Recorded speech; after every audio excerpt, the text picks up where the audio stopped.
dim lit chandeliers glow.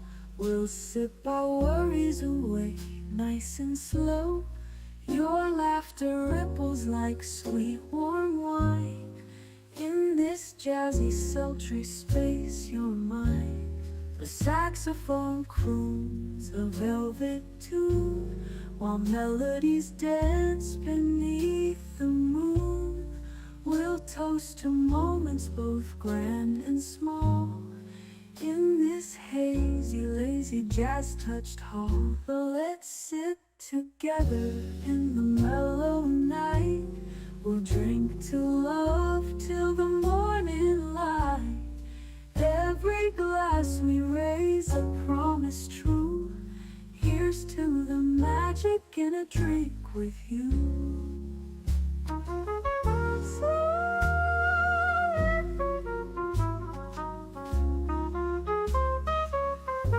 Your eyes, they sparkle with every click. Sweet rendezvous over a simple drink. We'll share our secrets in whispers low, just you and me where the jazz flows slow. The world outside fades into the mist, but here it's our own dreamy tryst. With each sip our worries drift away. Let's stay together till the break of day. So let's sit together in the mellow night. We'll drink to love till the morning light. Every glass we raise a promise true. Here's to the magic in a drink with you.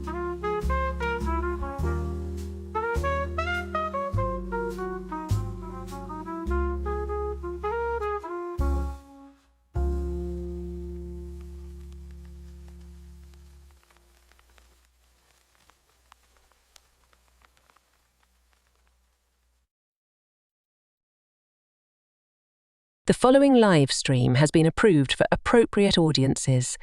It may contain occasional strong language and may not be suitable for younger or more sensitive viewers. Viewer inebriation is advised, though not mandatory. Ladies and gentlemen, welcome to the Last Call Boxing Day stream. Now, I've heard that this holiday is all about throwing punches. Tradition says we commemorate Queen Victoria's first fight, where she became royal weight champion of the world. Troy, wait. Hold your gloves. Boxing Day has nothing to do with pugilism. Turns out it's gifts for employees. So, what does that have to do with boxing? Actually, I don't know. That's just what they call it. Well, that's fine, because tonight we'll have a proper veteran of the sport. He's punched his way through Christmas leftovers for some time across the pond, and now he's here to raise a cauliflower ear or two. Michael French of RetroBlasting will set us straight on this whole Boxing Day matter. So top off your glasses, get comfortable, and we'll ring this Canarble bell right now.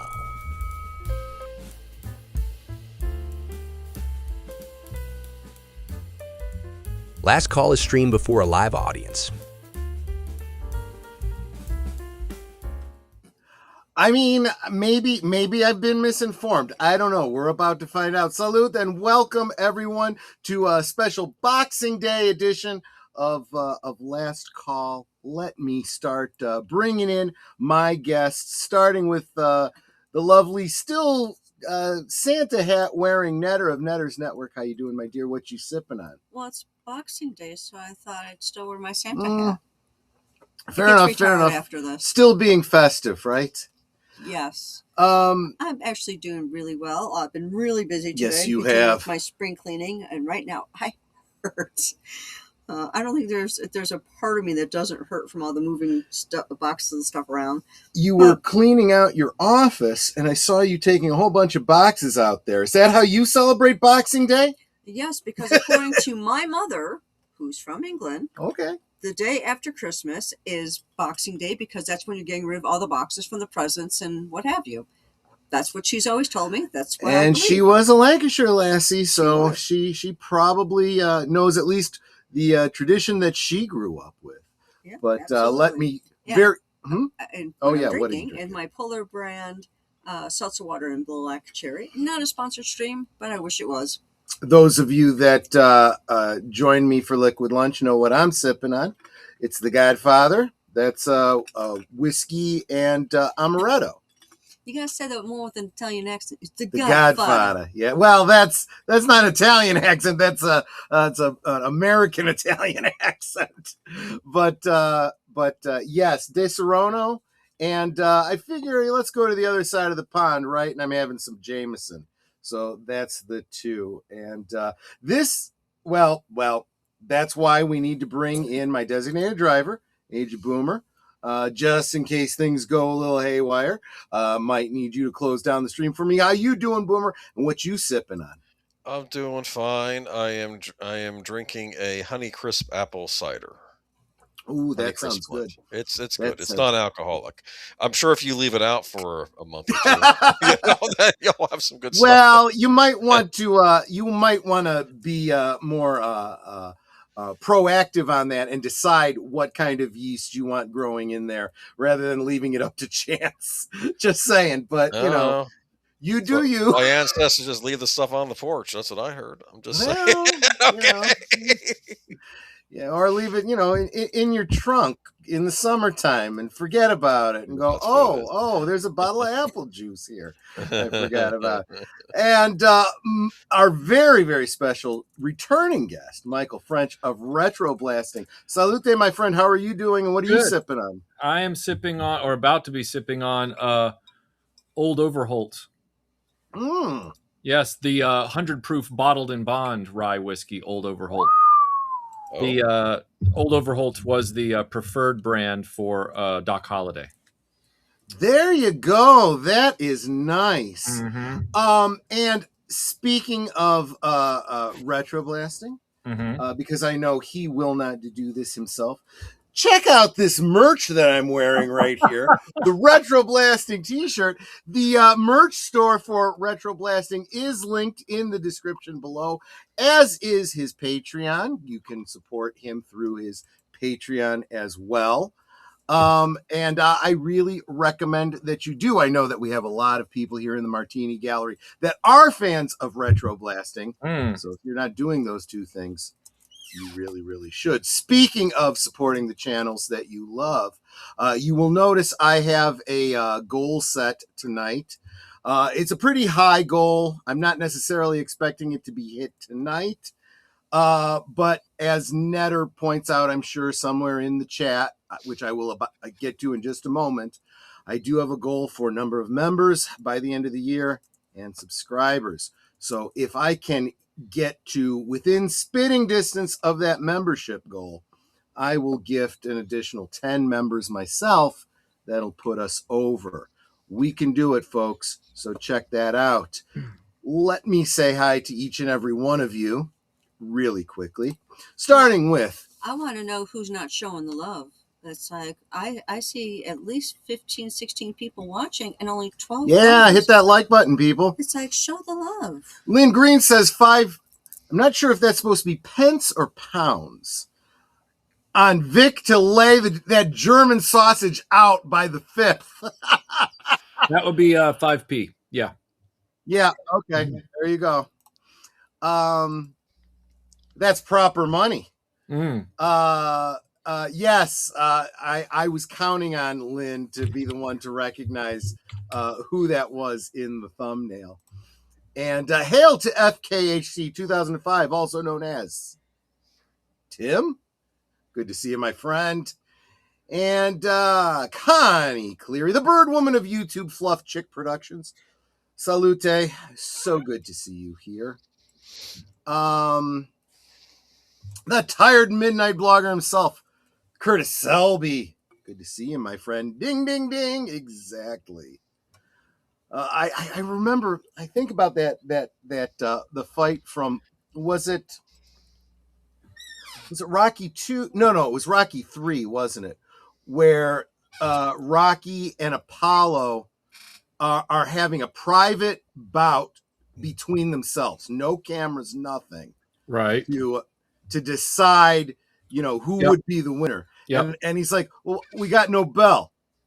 Ding, ding. Ding. Is that at the end of the movie? Yeah. Yeah. Okay, and yeah, it ends on the freeze frame of them throwing the punch to each Uh-huh. other. So as the audience, we never know who won that fight. I like that. I It's kind of my like favorite Rocky movie. 3. it. Was it 3? Yeah, Yeah. that's the one with Mr. Clubber T. Lang. Yep. Yeah, exactly. There's a lot of heart. And those Rocky movies, Mm-hmm. great dramas. Oh, yeah. Great dramas. Great Absolutely. character stories. I would say, even the first Rambo, I guess all the Rambo movies were kind of, but they got a little crazy. The early a little ones bit. were just solid character pieces, Yeah, although I will say real quick, I have found that, not including 5, who cares about 5? That's not even a Rambo movie. But if you go back and watch them, you remember how when you go back and you revisit Karate Kid Part 2 and you're like, this is supposed to be Okinawa, but it kind of looks like Florida? Yes. Like, something like that. Well, Rambo 2, despite being the one in the 80s that was the most popular, despite being the one that was the one that made him an icon, kind of like, right. When you go back and rewatch them, Rambo 2's production values oddly age the worst, and the story on top of it. Yeah. And when I say the worst, I mean like my order is 1, 4, 3, 2, because when I'm watching 2, I'm like, it looks like Florida. Yeah. It doesn't look like Vietnam. Like there's something about, whereas Rambo 3, they actually filmed it in the Middle East. Right. So it's We were having a conversation the other day. I don't remember which stream it was, but we were talking about Batman and how Batman, what was it, Batman 66? The Adam West. We all agreed that as kids, we didn't understand that it was a farce. Right. We took it dead serious. Yep. Same thing for me with Rocky too. I took it very serious. Yep. And I was one of those, those 1980s Reagan Republican type kids. Right. And I went and I got myself, even though I didn't have a car, I got a bumper sticker, POWMIA, I got a patch for my jacket and stuff. I was like super, super into all of that stuff. My mother supported it because she knew people that had served in Vietnam. She's like, sure, I'm fine with you being behind that. But you're right. You go back and you're like, there's some cringe here. It's something about how, like, at the time, the way, and I really do compare the production value side of Rambo First Blood Part 2 and Karate Kid Part 2. They leaned on a kind of standard in the day for that kind of movie that needed to be made. And at the time, all of us in the theaters are like, yeah. And now you look at it and you go, oh. And the movie itself is a little... Rambo 2 is more of a wish fulfillment for America than dealing with real issues, I heard, I don't know if it was Joe Dante who did the thing on Trailers from Hell for Rambo 2, where he actually considered that movie kind of a comedy, a farce. Like, you're actually not supposed to take it that seriously, even though people did. He thinks that Stallone was actually winking at the audience there, and I don't know if that's true or not, but that may be. That would actually make a lot more sense. I remember talking with a friend of my mom's who had served in Vietnam. And he says,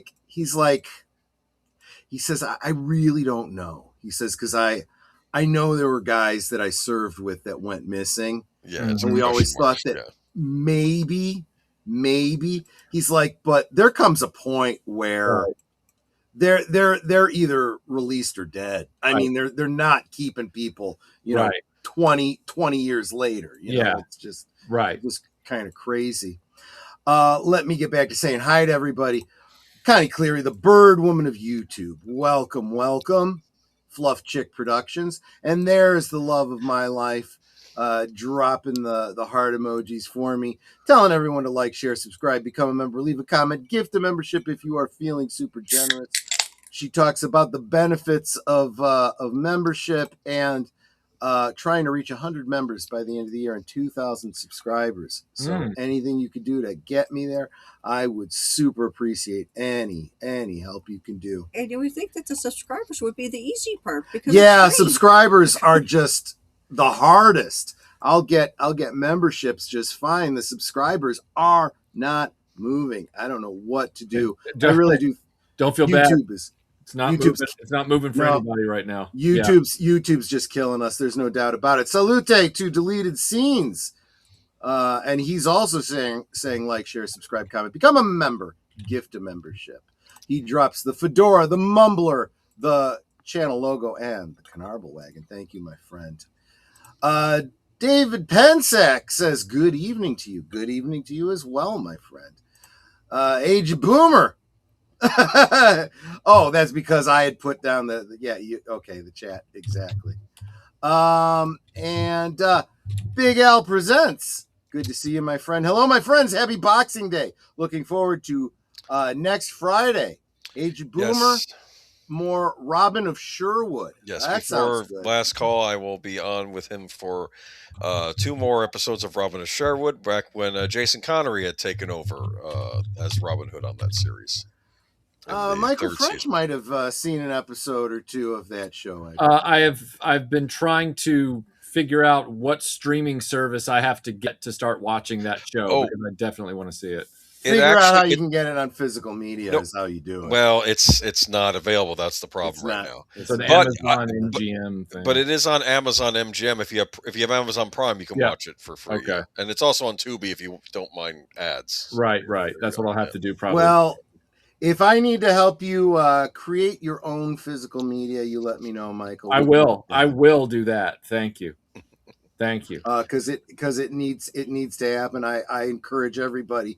There's such a thing as fair use. If you're able to watch it, you should be able to record it for your own purposes. I'm not suggesting anyone. I'm not suggesting anyone become a pirate or sell it, but you definitely deserve to own your own physical media. And let's see, who am I missing here? I'm not even halfway through here. Tim Hayes. Hail to you, my friend. Good to see you. And he says, hail, Michael French. Good mutual friend of ours. And of course we have Penny. It's good kind of chatting with you a little bit in the comment section of the previous video. It's nice to see you around. And Brandon, the anime guy. Yo, long time no see. It's been a minute. Good to see you, my friend. Okay, I'm going to go out of order for this guy because he's, it's like, what, early morning there for him. Where is he? Analog Toys, welcome. He, oh my gosh! Oh my gosh! Merry Christmas.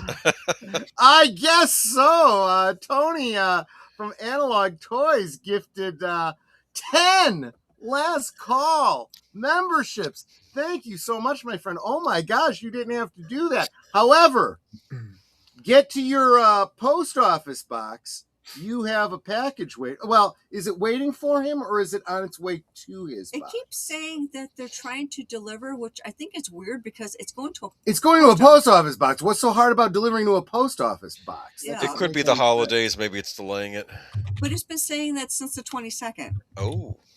Again, it still could be the holidays. Ask the folks at your post office about that because I'm concerned about that package. We did ensure that, right? Yeah. It says addressing not available, scheduled for another delivery attempt today. Are they shocked to find out that somebody wasn't at the post office waiting for their package? I mean, is that what they're talking about? I mean, like I said, that was the 22nd was the first time I saw that. The 23rd, it hasn't been updated. So maybe because of the holidays, they haven't updated, but it might be there I now. hope so. But I know that you are going to love this gift, Tony. In fact, Michael, I expect him to have the same reaction that you had to your gift last year. Oh, okay. Well, then that's so you know what kind of a gift it's going to be.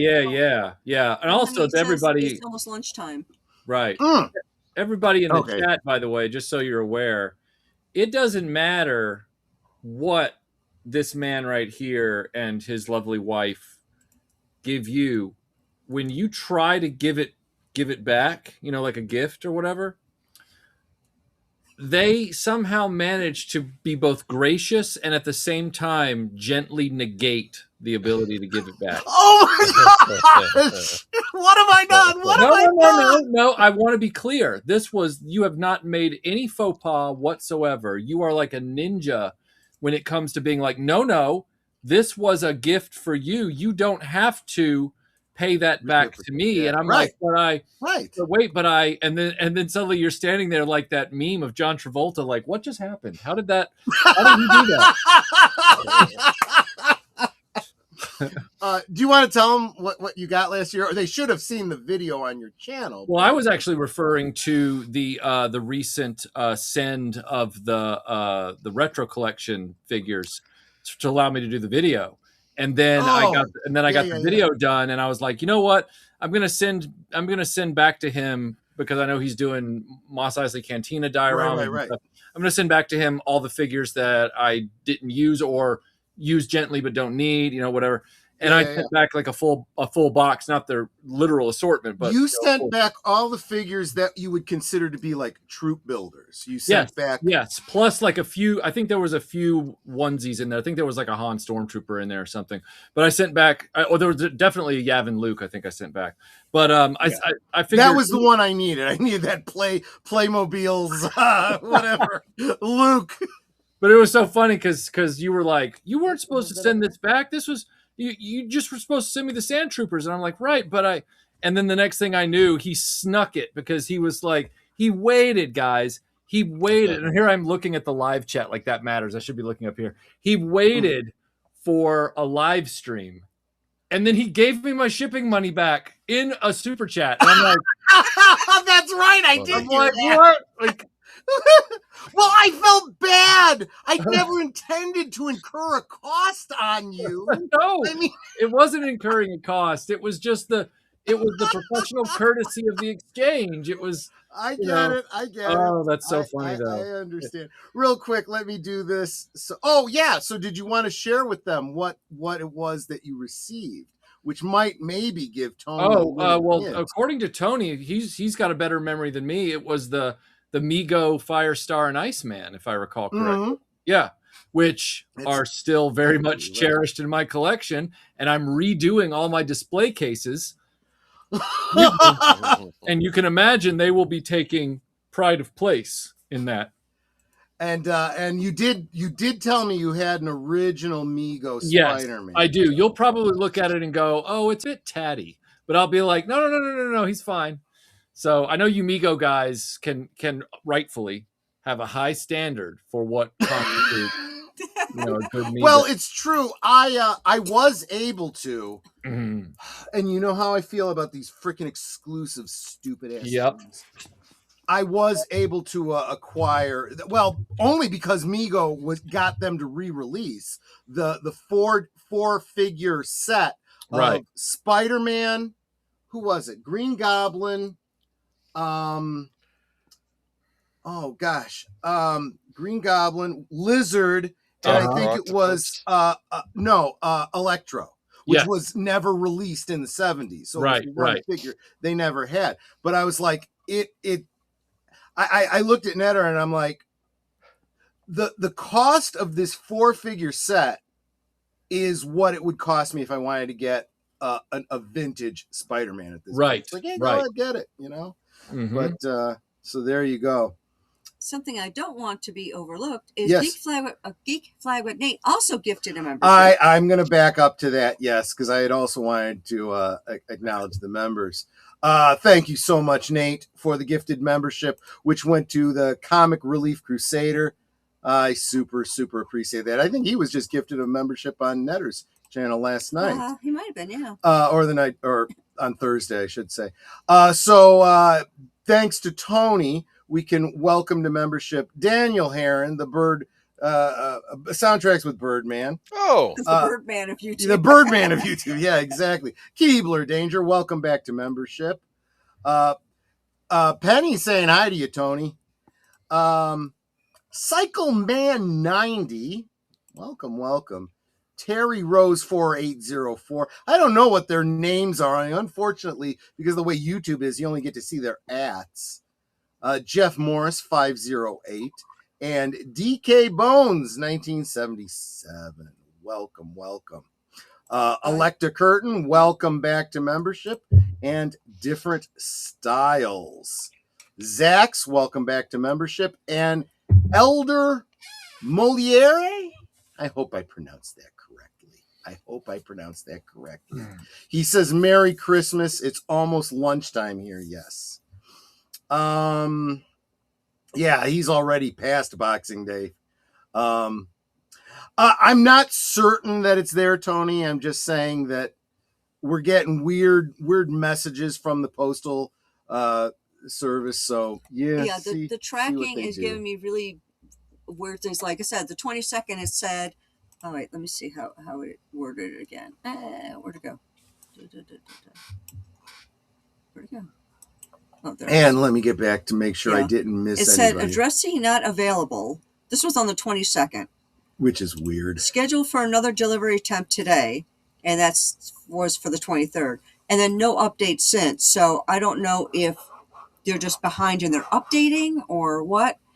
But I'm hoping it's there. So I don't know if you'd heard about this, Michael, but we sent him a package, and it initially went astray. Of course, Tony lives in Port Hedland. It went to what was it? Port Washington or something like that? I'll tell you exactly where it went to. Port Hadlock, Washington. Port Hadlock, Washington. And I'm like, they misshipped that. They did not bother to pay attention to the full address. And then it sat there for a week. And it sat there for a week in Washington State. Yeah, I'm like, it's like, I'm not happy with the post service. That's our postal service. That's the U.S. Postal Service, right? What is that line from Miracle on 34th Street? A duly appointed branch of the government or something like that. But I mean, there's been a lot of stuff going on lately with things getting held up in customs due to the tariffs and all that kind of stuff. But things actually do finally get through, provided that if you have a fee to pay, you pay it, promptly, all that kind of stuff. So I'm just thinking, if I'm going to have to get on a plane and fly it over there myself, not that that's never been done before. I mean, I wouldn't know anything about that. Of course you wouldn't. But damn. If it was anybody, I'd do it for Tony for sure. Like there's, I just want to see the far side of Australia. So that's just me. That's that Australia is a really big island. It really is. Yeah. Apparently it's classified as a continent from what I understand. Yeah. Especially, I mean, it's impressive that a fake made up nation is also classified as a continent. I mean, that's impressive. That's right. We went through all of that in your in your chat on Patreon. What you had a thumbnail up of, who was it? Was it Santa Claus, Indiana Jones, and Kylie Minogue? Yeah. And I said, "What's this? Three. Thank you. Hello. It's so good to see you. Oreos. Uh-huh. That's Christmas to me. There you go. Hello, Melinda. Hi, Melinda. Oh, I didn't realize I was supposed to turn off the camera. No, it's fine.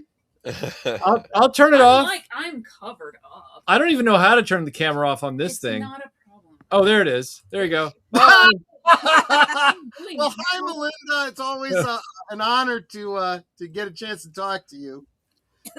I just washed my face, so. You're far enough away. Tony's in the chat. Oh gosh!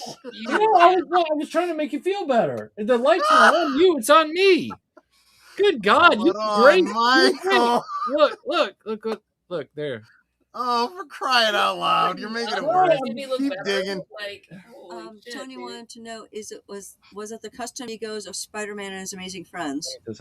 That was what? Yeah, no. Yeah, they were talking. He was reminding Michael what the gift was that I had sent him. I'm behind in my chat then. No. That's Tony's way of saying I watch Michael's videos. Maybe you guys don't. Tony says, it's all good. The lovely ladies at the post office know me well. They always make sure I get my parcels. Good. Fair enough. Am I sleeping on the couch tonight? Am I sleeping on the couch? I didn't mean to cause any problems. You like, I mean, I'll just turn the camera off. It's fine. Why? Because you told me, you were like, why did you turn the camera off? I was just giving you a hard time. Oh, okay. All right. Fair enough. Everybody's going to give you a hard time, Michael. You got fine. I've been given a hard time for 13 years on YouTube. It's nothing new. No, that's fair. That's fine. Melinda, as long as you're here, I want to have the opportunity to tell you we always would love to have you as a guest. So I'll accept this as you being a guest tonight. You have 2 minutes. Ask me anything. No. I don't need to ask you anything. I just want to thank you so much for loaning out your husband to us for another night. You know, he's down here talking to people, whether he's talking to you. I mean, he's doing. Well, that's true. My own thing. I will say that, like, you are probably one of the 7 people who've seen me in shorts. Now I can't say that because however many people you have in your chat room. Well, I mean, that's fair. That's fair. Yeah. So remember, you can support Michael on Patreon and his merch store. Link in the description below. And by supporting Michael, you're supporting Melinda as well. By supporting Michael, you are helping to pay our cat's dental bill. Oh, I haven't heard about that. That's a thing. I was gonna start talking about let's build up the Egypt fund, but you know. No.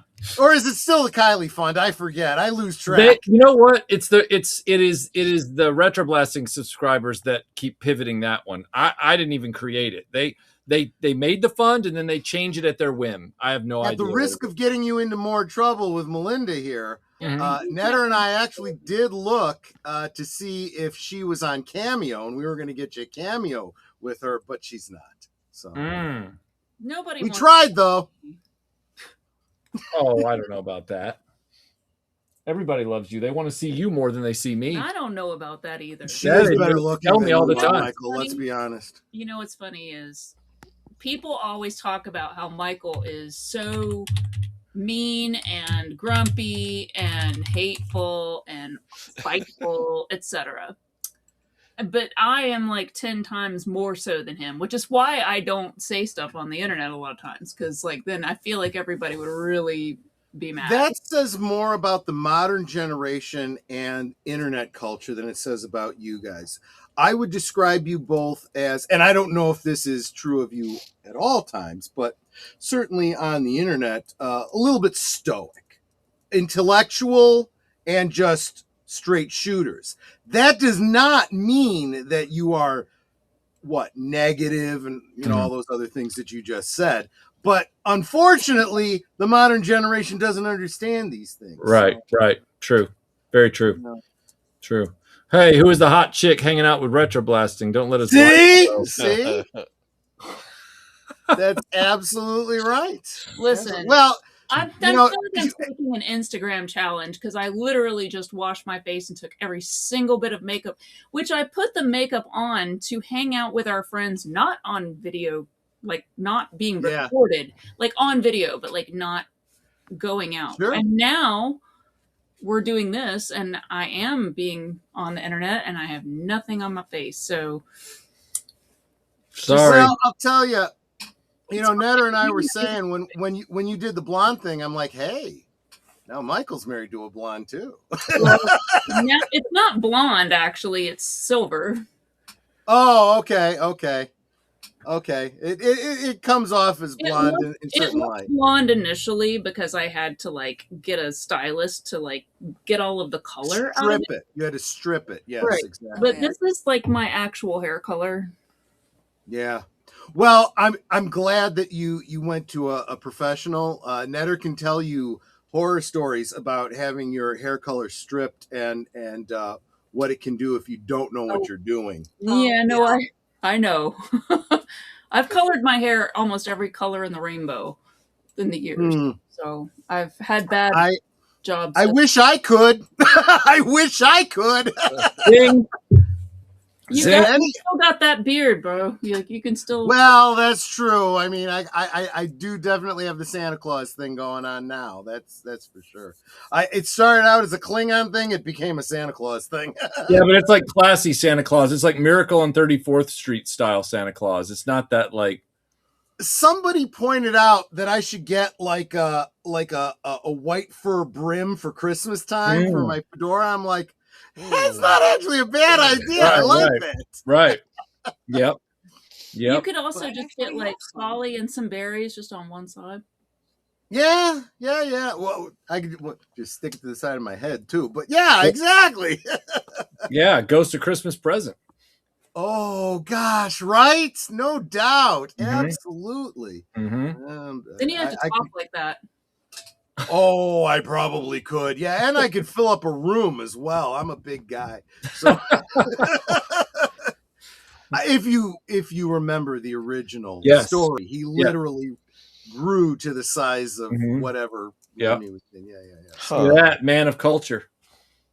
Huh? Oh yeah, no, I don't just watch the movies. I read the books. Oh yeah, absolutely. Although I learned my lesson, I watch the movie first and then read the book. Yeah. Otherwise, if you do it the other way around, you get disappointed. Absolutely, absolutely. I do the same thing. There you go. There you go. I learned my lesson with that after Jurassic Park. Oh, because the book I read first, and I read the second book too. The second book, which has nothing to do with the second movie. Yeah, it's better than the movie. By such a good story. Yeah. I'm like, why didn't we get this story as a movie? Exactly. Although I'm doing that with all the franchises now. The original stuff out there. All you gotta do with comic books is just use them as storyboards. Yes. Actually, that's the one thing I will give Zack Snyder. He took the Watchmen and used it that way. Right, for the Watchmen. Right, for the Watchmen. But then he didn't do that for DC at all. Well, no, because if you give him one comic book to make into a movie, he'll look at it and go, okay, I'll just and the same thing with the 300. He just treats it as if it was, a storyboard. Right. With Watchmen, he looked and he said, well, these elements of it don't fit, so I'll make them DVD extras. Right. And I'm like, good. But then you give him Superman and the Justice League and stuff, and he takes like 50 effing years of stories and throws them all into a blender and hits what the fuck. Right. And we get, a story that's supposed to be taking place after Batman and Superman have known each other for 45 years and makes it their first introductory story. It's like, the hell are you doing, you moron? Here's what happened, though. Hollywood, even before Zack Snyder took that on, they wanted to do the Batman versus Superman thing for years. This was going on way before Zack Snyder took it over.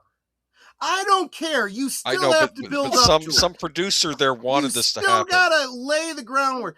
Oh, Melinda, I'm sorry. This is what I do, especially when I'm on stream with your husband. You know who I'm married to? Yeah, I know. You and Netter could commiserate, I mean, okay, I'm going to interrupt your rant, dear, because Wilkie's Movies and Music just gifted 5 last call memberships. Oh, Wilkie, they just popped in. Corey, thank you so much. It was great getting to hang out with you a little bit in the chat on your stream this afternoon, and he gifted memberships to Paul Viter, Gamer, to Wolverine Snigget. I've never known how to say that. I love that. Snicked. Oh, you know what that is? That's what happens when the sound claws come out. Yes, when the claws come out. Yeah, exactly. Yes. Literally the sound of them cutting through his skin. I'm not going to do that. Yeah. Dr. Michael Jones, welcome back to membership. No. Andy Masterson, the talented one, so good to see you. And Robert James Films. Make sure you check out Michael James Films. What was it? 15 days? When you want to scare me, you scare me. On Tubi, Robert James Films, 15 days. Check that out. Definitely want to see that. And let me back up here. I want to make sure I said hi to everybody. I saw that I know. Lester Skeptic Tank Obsessions came in to celebrate 17 months of membership. You are such a great supporter of the channel, my friend. Hope the panel and all had a wonderful Christmas day, and we'll have a wonderful remaining days until the next cycle. Waiting to be enlightened about Boxing Day 25. I know we haven't even gotten through greeting everybody to get to the main topic, right? I can't. This is the best. The two of you together is just awesome. Better than Laurel and Hardy. Really? Abbott and Costello. Which one's the straight one? I know which one I would vote for. Not me, Troy.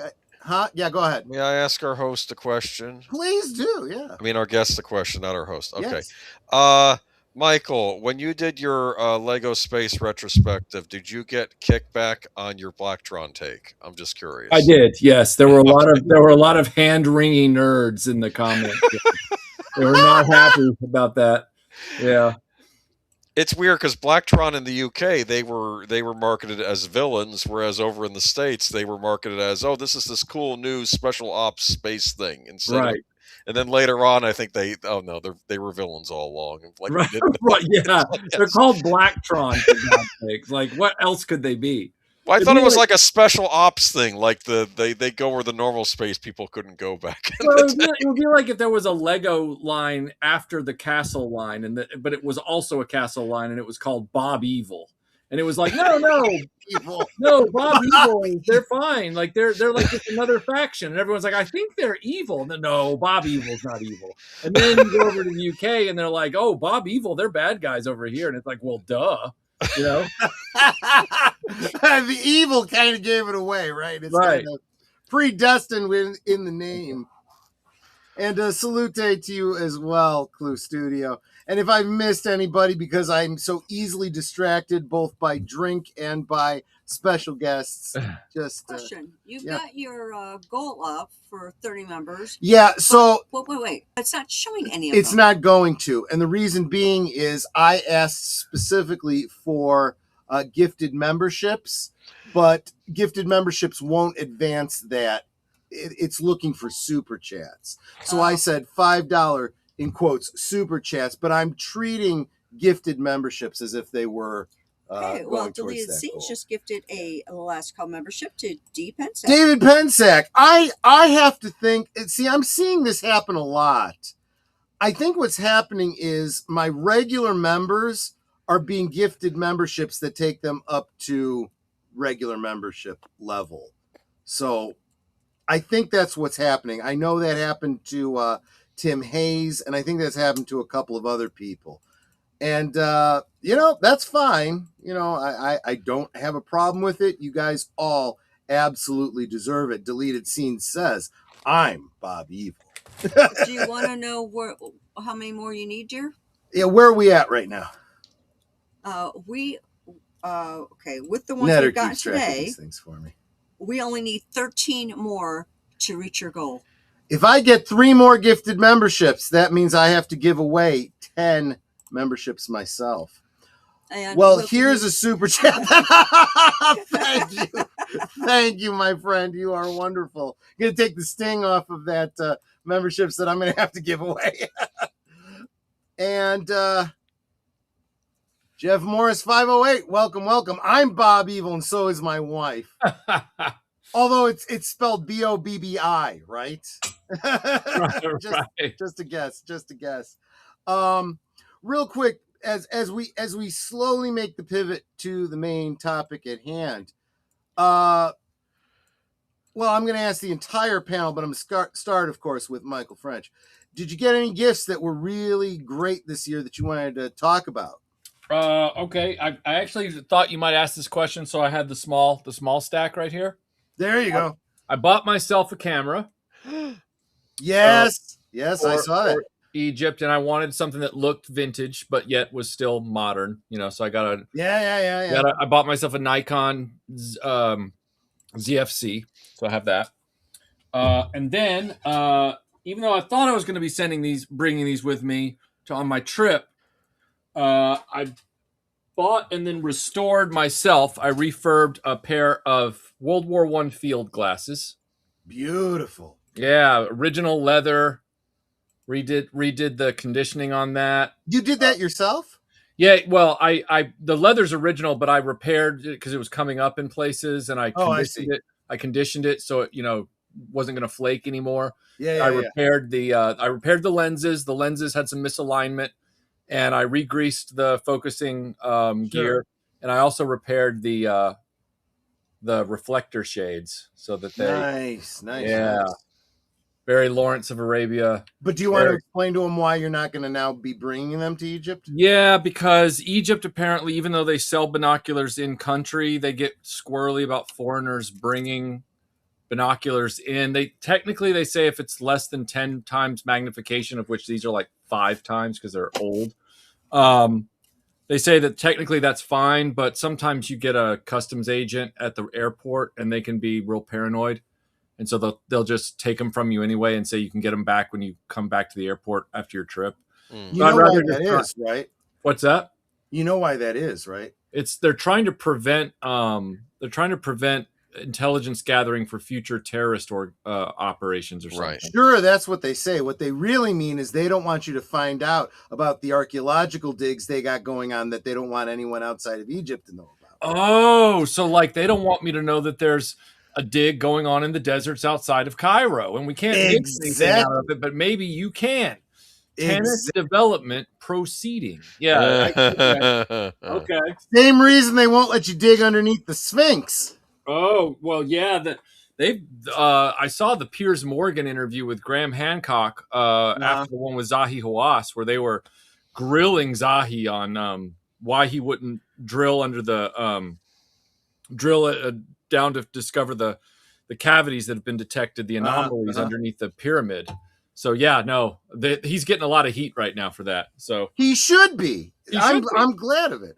Now, but when you say Piers Morgan, it's like flip a coin. Is it a good interview or is he being a dumbass?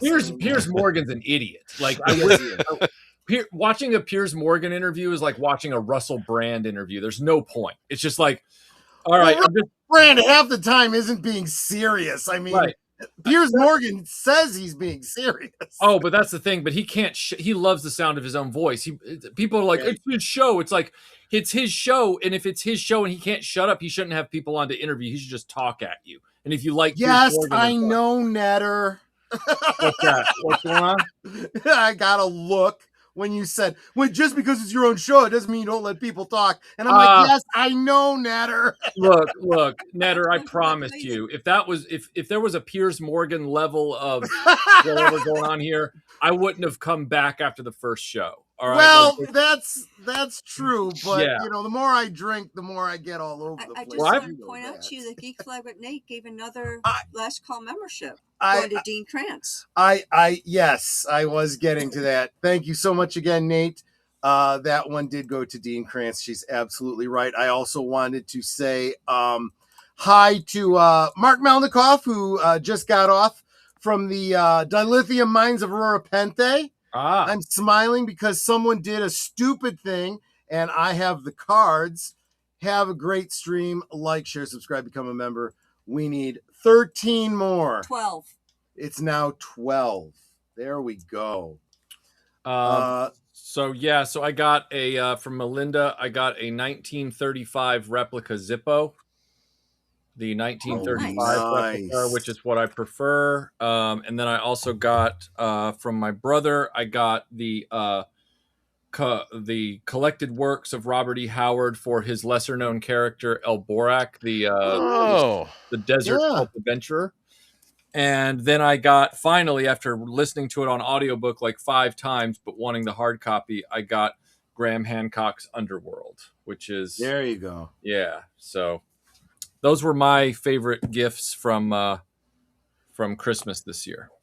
I'm not going to say I'm envious of you, but I do appreciate the value of what you're working towards, getting to go out there with Graham Hancock and see Egypt and so forth.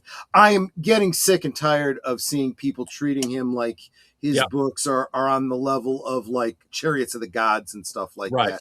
And it's like anyone saying that really hasn't read what he's written or even just friggin' listen to what the man has said. Oh yeah. He's so grounded. He's not woo woo at all. Like he's so grounded. And also people who call him a con man, it's like, if he was a con man, he's the worst con man of all time. Yeah. Like, yeah, you're absolutely right. This is the most high effort, low return con I've ever seen. Like 40 years I've been reading his book since I was in college. Yeah. And I've been watching television specials of him before I knew who he was since the early 90s. Yeah. Like, give me a break. Like, he really does believe this stuff, whether you agree with him or not. And I absolutely love the guy. It's also this idea of, I hate to use this word. I really hate to use this word, but there's really no better word that describes it. It's this gatekeeping of this institutionalized archaeology community. There's those of us that have studied logic, that have studied fallacies, you know, and we talk about things about deferring to authority and, you know, that whole concept. You have to understand that I don't care how educated you are, you can be wrong. And you are a human who is capable of the same kind of bias as every other human. Right. And there is this attitude in academia that we are the anointed ones. You know, and the laity has always had, let's face it. I mean, you go far enough back, there was no such thing as you know, the institutionalized educated. Everybody was expected to be educated. Everyone was expected to be thinking people. And the great philosophers of old, you know, didn't have any kind of doctorate that they could point to and say, I'm all special and everything.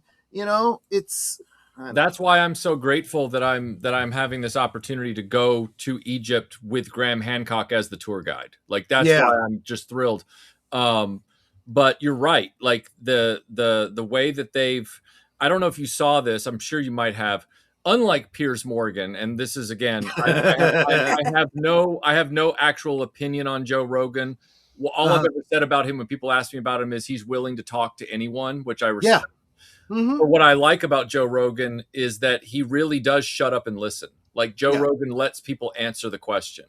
And he's had Graham Hancock on many times, but he also had on Zahi Hawass.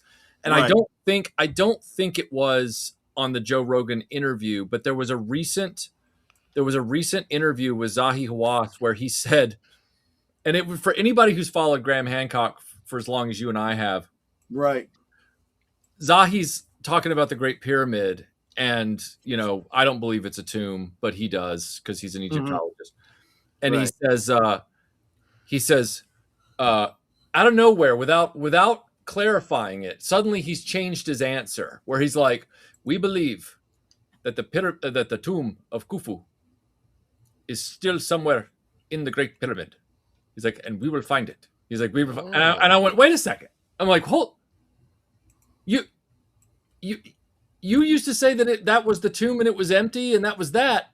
And now suddenly it's almost like the evidence is mounted to a point where you can't deny anymore that it's not really feeling like a tomb. So instead of actually admitting that, you're going to pivot now and say, we think there is still a cavity in the Great Pyramid and we're going to find it one day.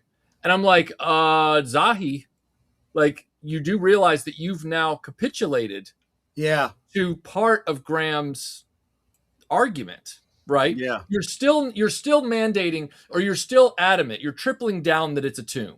Like, you're still saying it's got to be a tomb, but you're just saying, oh, but we just haven't found the room yet.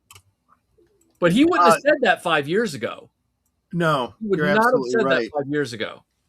Six says kind of what I was thinking. Joe Rogan is the king of tinfoil hat brigade.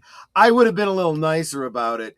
I think Joe Rogan is one of those types who like X-Files. I want to believe. He wants to believe, but he'll hold your feet to the fire and say, I need to see the evidence.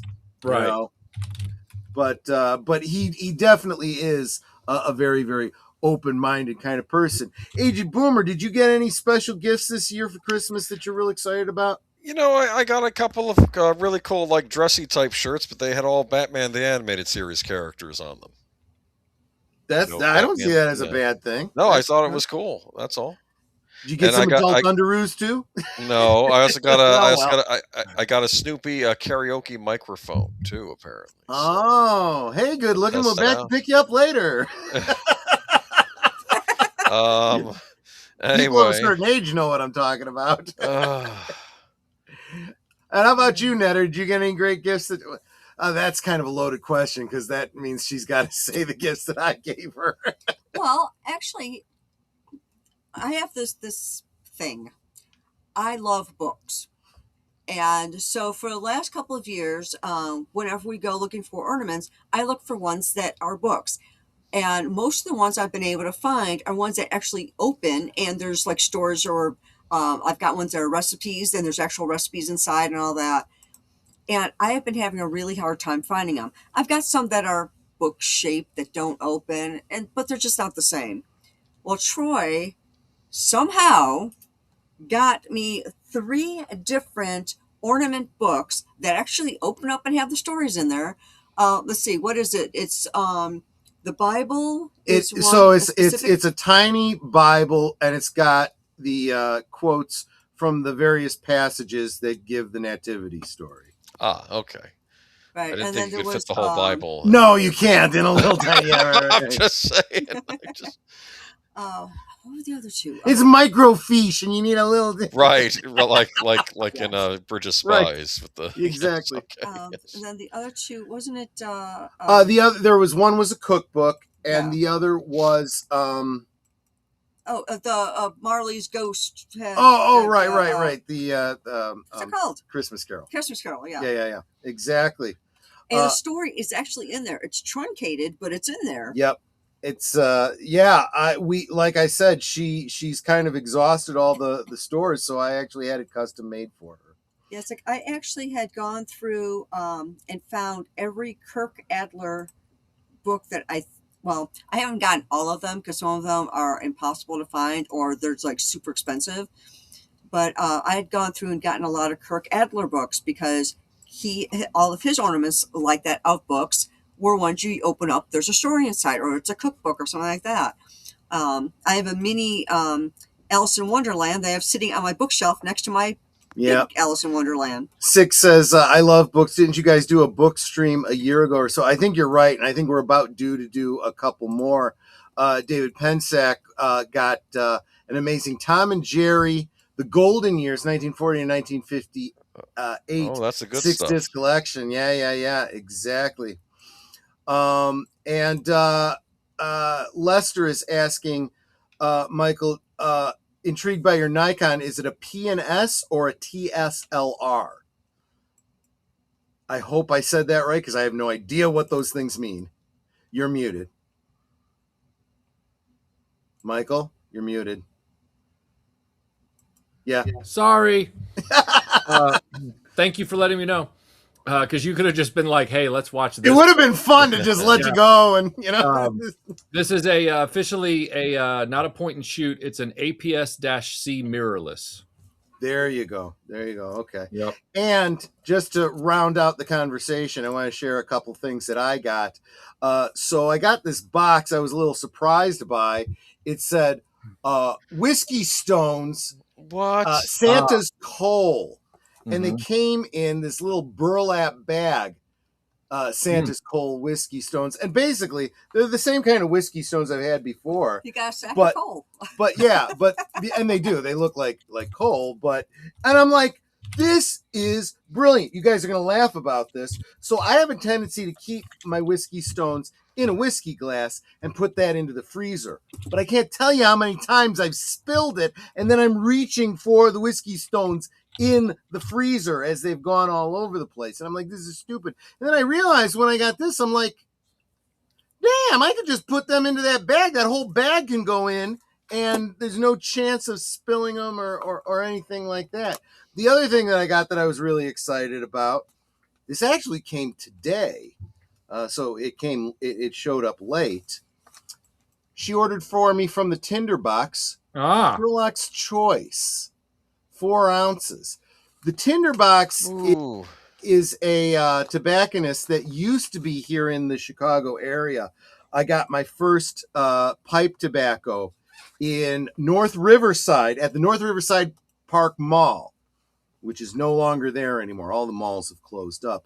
There was a Tinderbox that we went out, I don't know, out by DeKalb, about a 45-minute drive to get there. They're no longer a Tinderbox. They're now a dispensary. Yeah, they're now a dispensary. And I'm like, well, this was a wasted drive. Mm-hmm. So we found them online, and Netter was able to order it for me. And she gets it, and she smells it. She goes, "This smells terrible. This smells like an old ashtray." Yeah. And to be fair, she's not wrong, because it's a very harsh Turkish blend. Oh. And so it does have a very strong flavor, very strong smell. It's not the aromatics that I usually smoke, but I figured as long as we're doing the Tuesday night rewatches of the Granada Adventures of Sherlock Holmes, I thought I'd switch to Sherlock's Choice. But for Netter's benefit, after I've finished this 4 ounces, I'll switch back to either Sunset or Cavendish, which she'll also have to order for me from the Tinderbox, because no Tinderbox around here. That's fine. I like those ones. So found it May 3rd, 2024. You did a stream. What are you reading? Yes, to go with the whole what you sipping on concept. That's right. I'm going to have to do another one of those in the near future, probably early in 2026. But you know what we need to do right now is we need to get back to Boxing Day. The topic at hand.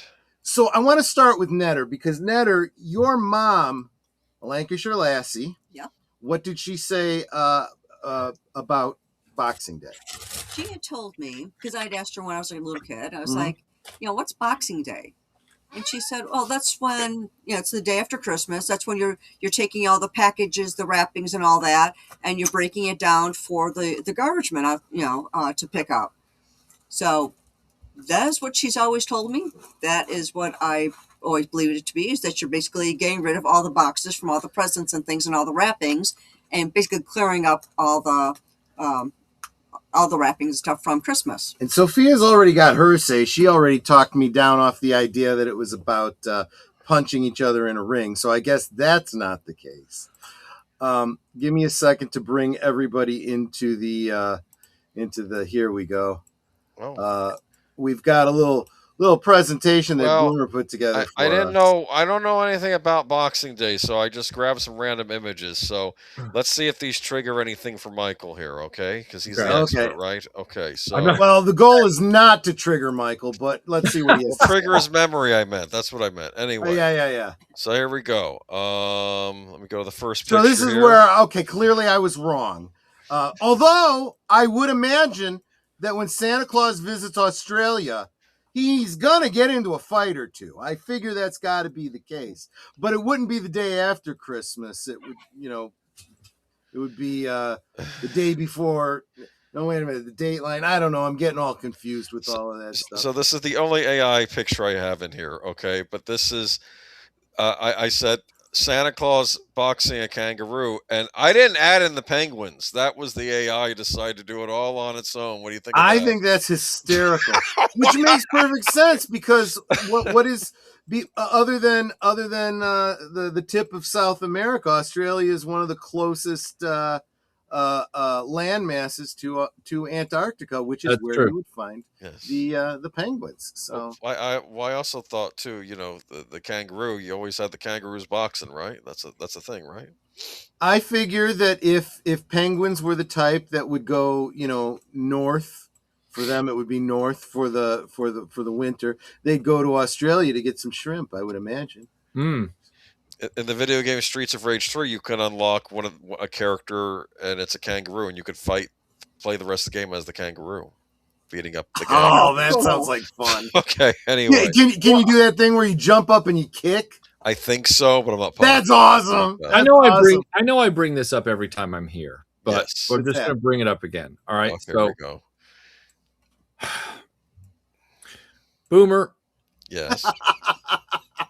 You have now, most recently, claimed that you are actually closer in age, or possibly older than me and Troy. Like, which is weird because earlier, when earlier appearances, you kind of accidentally telegraphed the idea that you were like a lot younger. So now you're dropping a Streets of Rage 3 reference, which is like, are you a millennial? Like, what's going on? Well, come on. What do you mean? What do you mean? Millennials. He's a real with it kind of boomer. Millennials weren't about Sega. They're about Nintendo. My next question was, okay, Boomer, who's your favorite Sonic the Hedgehog lore character? What? And I'm not making fun of you. I think it's awesome you have this knowledge, but it's still confusing me about your age. I'm like, I think he lied to me. I think he's actually younger. Like I'm old school. I like Metal Sonic. Oh, okay, all right.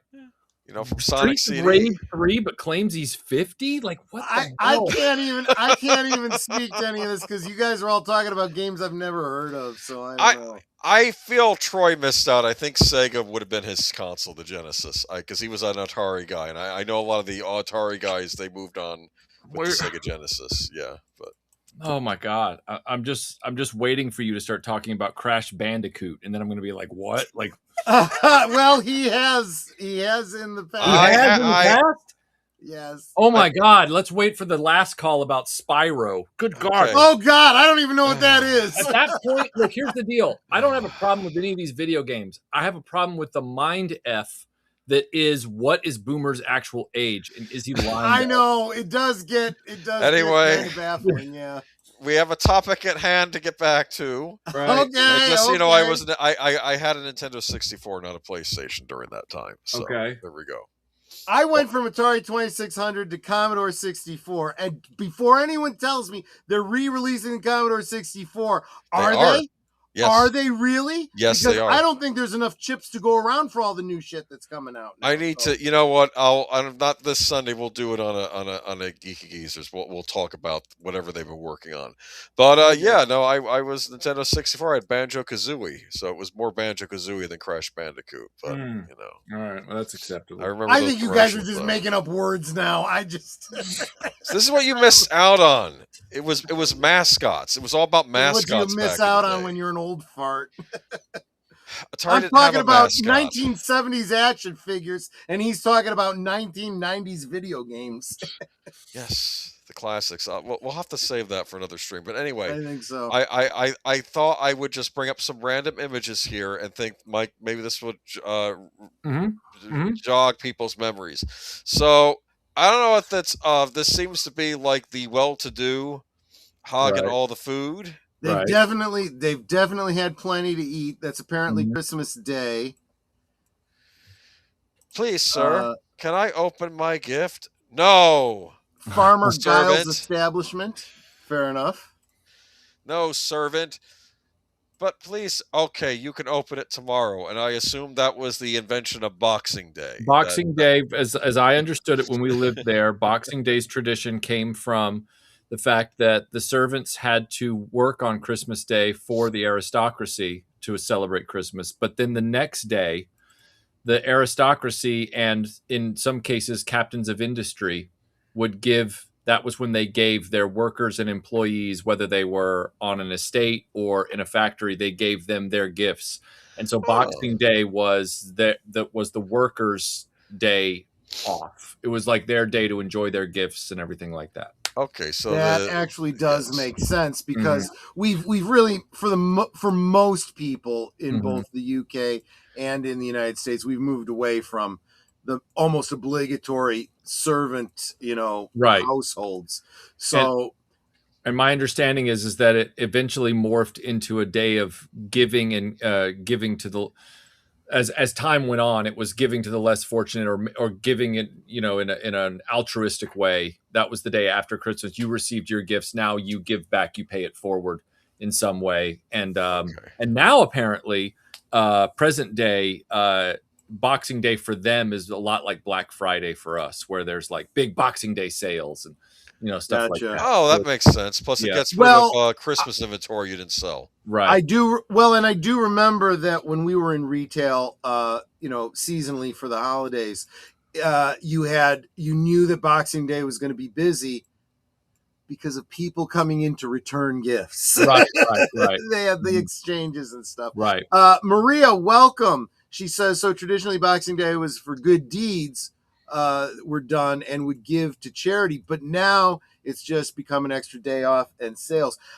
It may be sales. I don't think anyone's getting any extra days off for Boxing Day anymore. I don't really think that's a thing. Oh, really? I do remember when we lived there, Boxing Day was sort of another day off for most people. But you're right.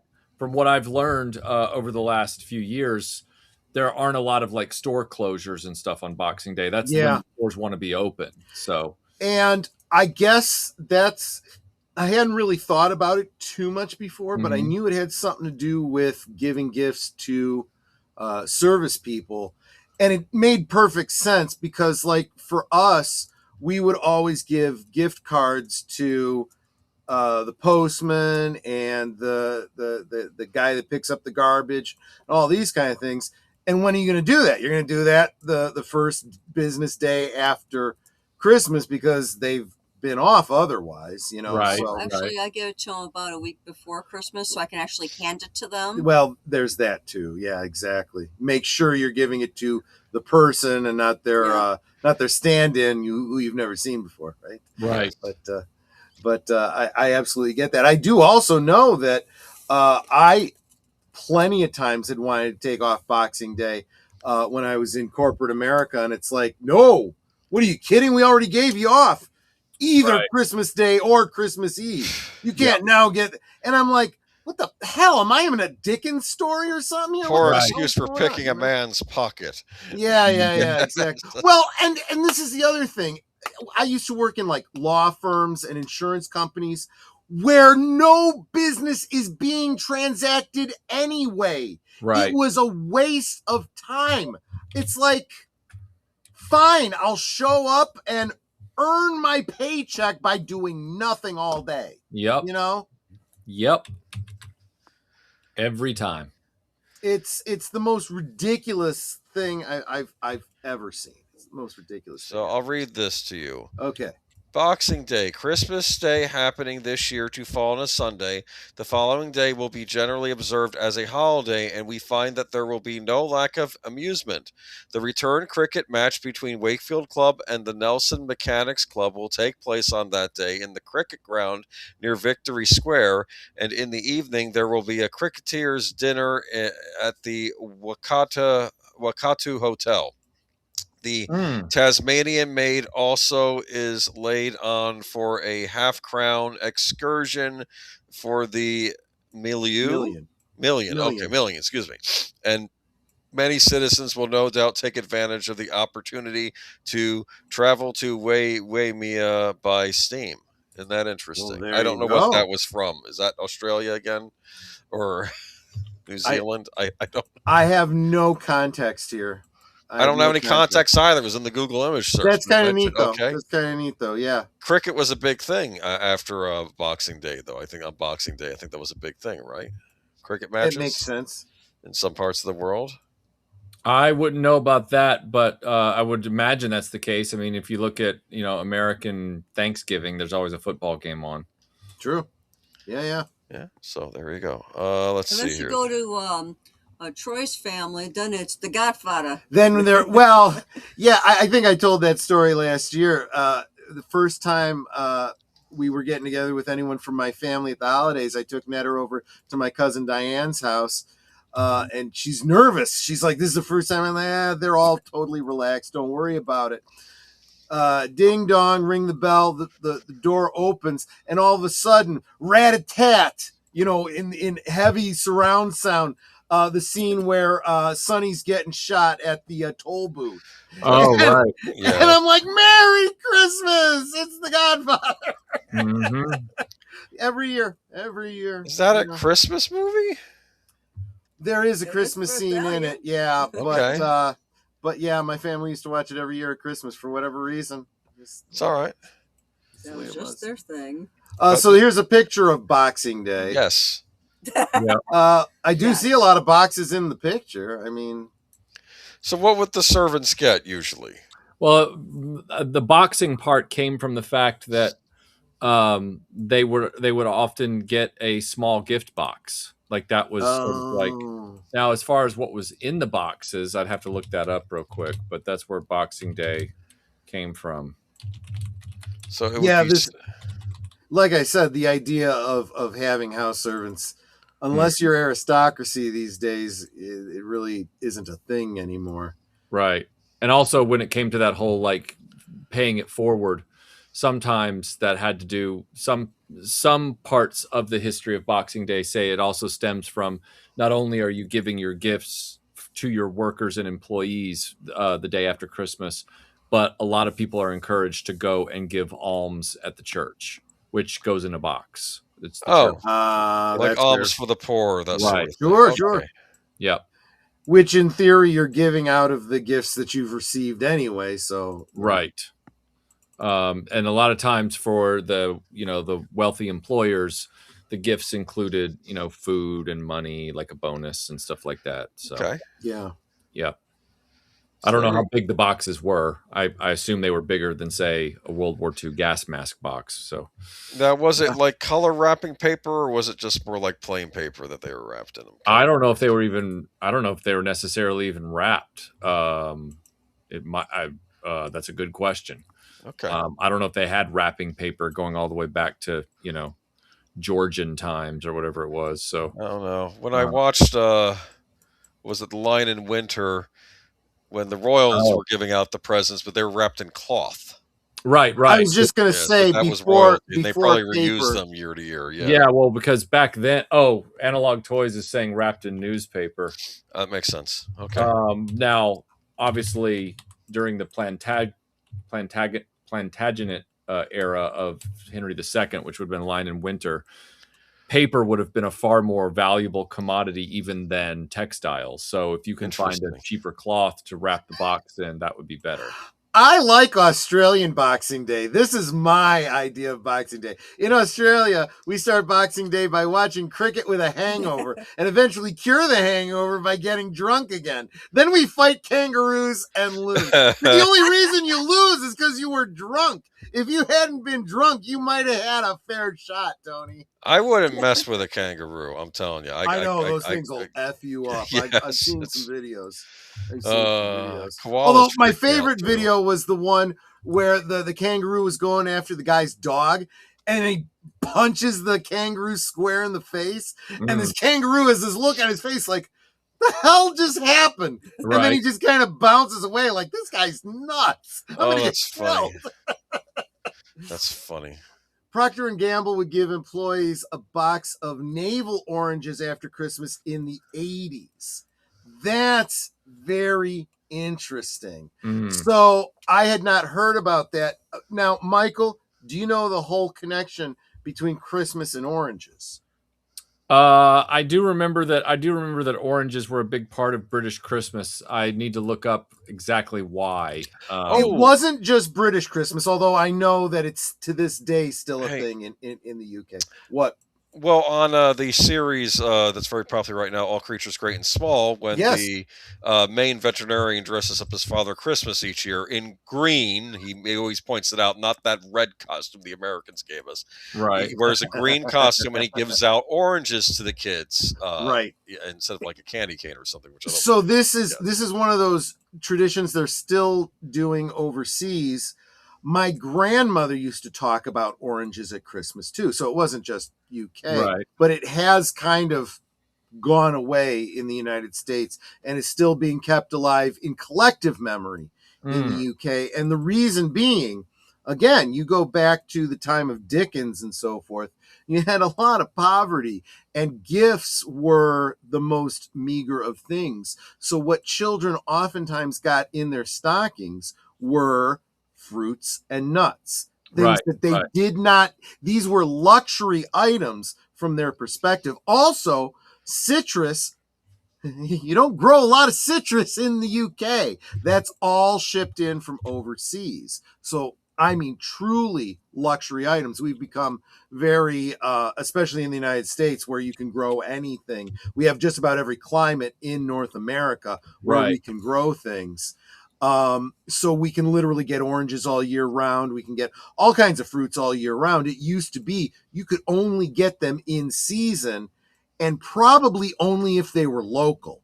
If they were shipped in, you probably didn't make enough money to be able to afford them. So that's really where the oranges came from. Oranges were a much bigger deal, and much more exotic, in times past. Yes. And it also says, from what I'm reading here, that it goes all the way back to the St. Nicholas legend, where Nicholas secretly provided gold for 3 impoverished daughters to save them from slavery, and then oranges, being round and golden, became a tangible, affordable replacement for the. I never made that connection. Yeah, in other words, oranges symbolize the mythical golden coins. I see. Yeah, so kids, but now that's all gotten diluted by time, and so like you said, the whole fruit and nuts thing is what I remember from my time in England, and there was no direct mention of St. Nicholas at that point. Crobert says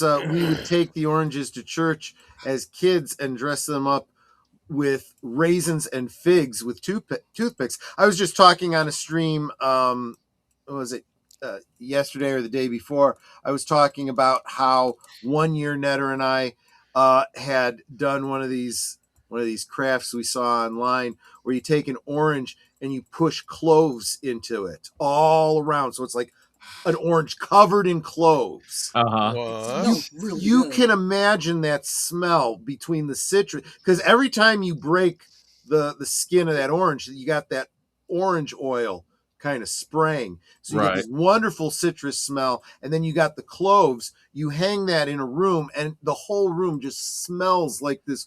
You just get this wonderful Christmas smell, What happens to the orange, you'd think it would rot. No, what actually happens, because you've pierced it with cloves, it starts to dry out and it desiccates. So you can almost keep it indefinitely, but yeah, you eventually lose the smell. So you gotta replace the one we've had up for about 10 years, and I think it's time we replace it. Yeah, you can't smell it anymore. I'd forgotten it was there. You can smell it if you get really, really close to it, but that's pointless. It's maybe time to do a new one. When I was cleaning the library and updating or cleaning up what was in there, I noticed I was just flaking a lot. So I was getting clove residue everywhere because it was. Get rid of it. Get rid of it. Yeah. But anyway, just thought I'd share that with you. Listen, this picture. What do you think's going on here? What does it say there? I can't read that. Let me see if I can make it larger. Blow this up bigger. Give me a second. I can read it. No, I'm gonna. My theory is he's explaining to her his original Sherlock Holmes story, fan fiction back in the day. Oh, is that what it is? Detailing the plot to her, and just. Will you stop moving it? They dined off a 2-penny loaf, and it stopped moving it. I'm not. You got to remember, you're on a 30-second delay there. Okay. They dined off a 2-penny loaf and a penny worth of milk. Oh, okay. So it's basically pointing out the poverty. Yeah. Yes. Okay. Look at her. She looks a little sullen faced, I'll have to admit. Yeah. Okay. Yeah. So moving on to. Am I moving? Hey, wait. Oh wait, there we go. Far? No. Oh, there we are. Okay, backed up. I don't have too much here, and I don't know. This is more revelry. See, I don't know what any of this stuff. So this means. This absolutely looks like a scene from Dickens. This looks like it's absolutely the Industrial Revolution. Please, sir, can I have some more? Mid 1800s, probably. Yeah, I mean, I'm sure there's nostalgia for those days, but if you were to go back in time to those days, you wouldn't be able to breathe for all the smoke in the air. And true, the coal dust. Oh, absolutely, absolutely. The London fog. Yep. Good trench coats, though. Oh yeah, That's the Ripper. Mm-hmm. I know it. One of those 25 people in that picture could be the Ripper. Yeah. Is it exactly. like a Where's Waldo, Where's Ripper? There you go. There's a book series. Darn it. Why didn't I think of this? Oh, okay. Yeah. This looks like post World War II. Is that what's going on here? Could be. The people still Yeah, enjoying that looks Boxing like Day? that looks like World War II, where they're all staying in the underground during an air raid.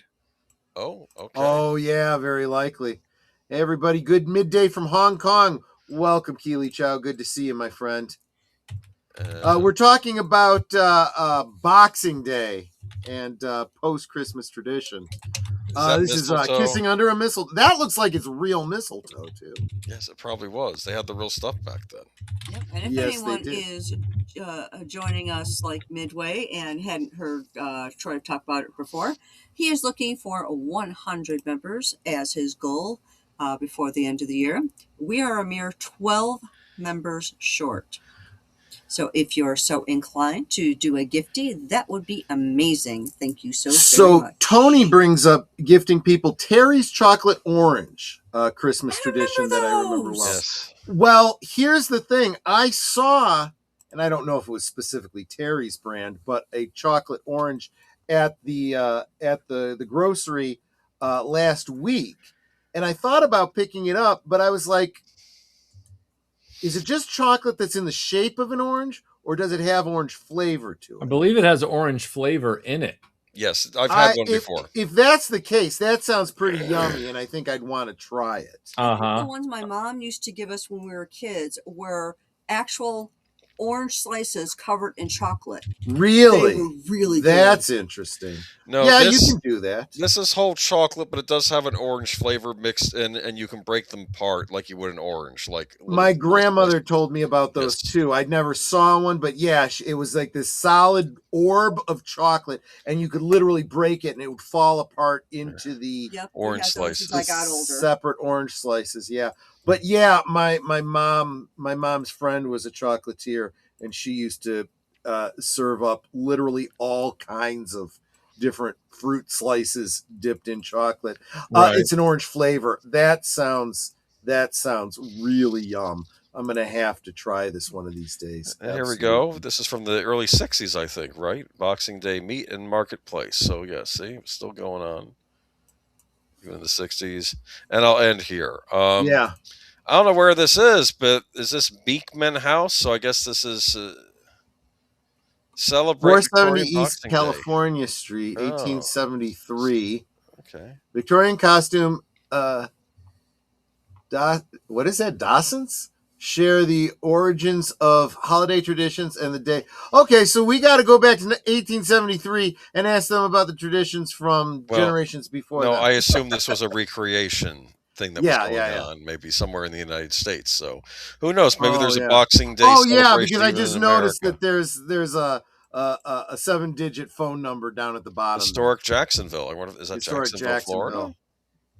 Probably. Could be. Maybe. Well, there are probably a lot of. I think that's false advertising then. If it's Jacksonville, Florida, and they're showing us a picture of snow, I don't buy that. Then you got the little girl in the red outfit. Look at that, and the dog and everything. That's it. That's all my picks. You can take it off now. Welcome, Peter Vinkman fan site. Welcome. Thank you for being here. I didn't know if we probably didn't learn anything from this, but just that Boxing Day is. I don't know.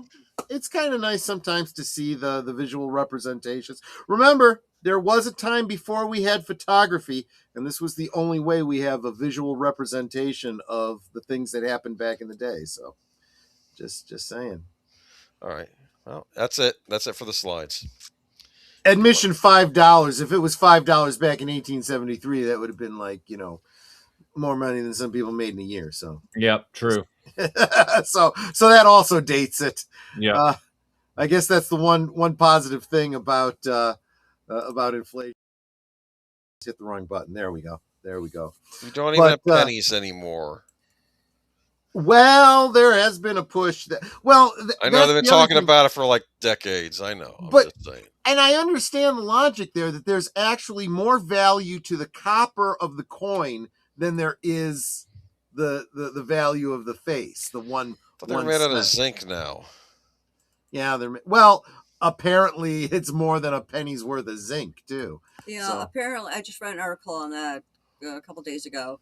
Apparently it now costs $1.43 to produce a penny, so they're getting rid of pennies. Yeah. It used to be $1.28. I say get us all back on the gold standard and make all of our money out of gold, so that you can, actually know you actually have the value. So you could be like Mr. Magoo and Mr. Magoo's Christmas Carol, counting his gold coins and laughing, as he's right. Okay. I mean, you should try counting your gold sometime. It's bracing. Yeah, I would imagine so.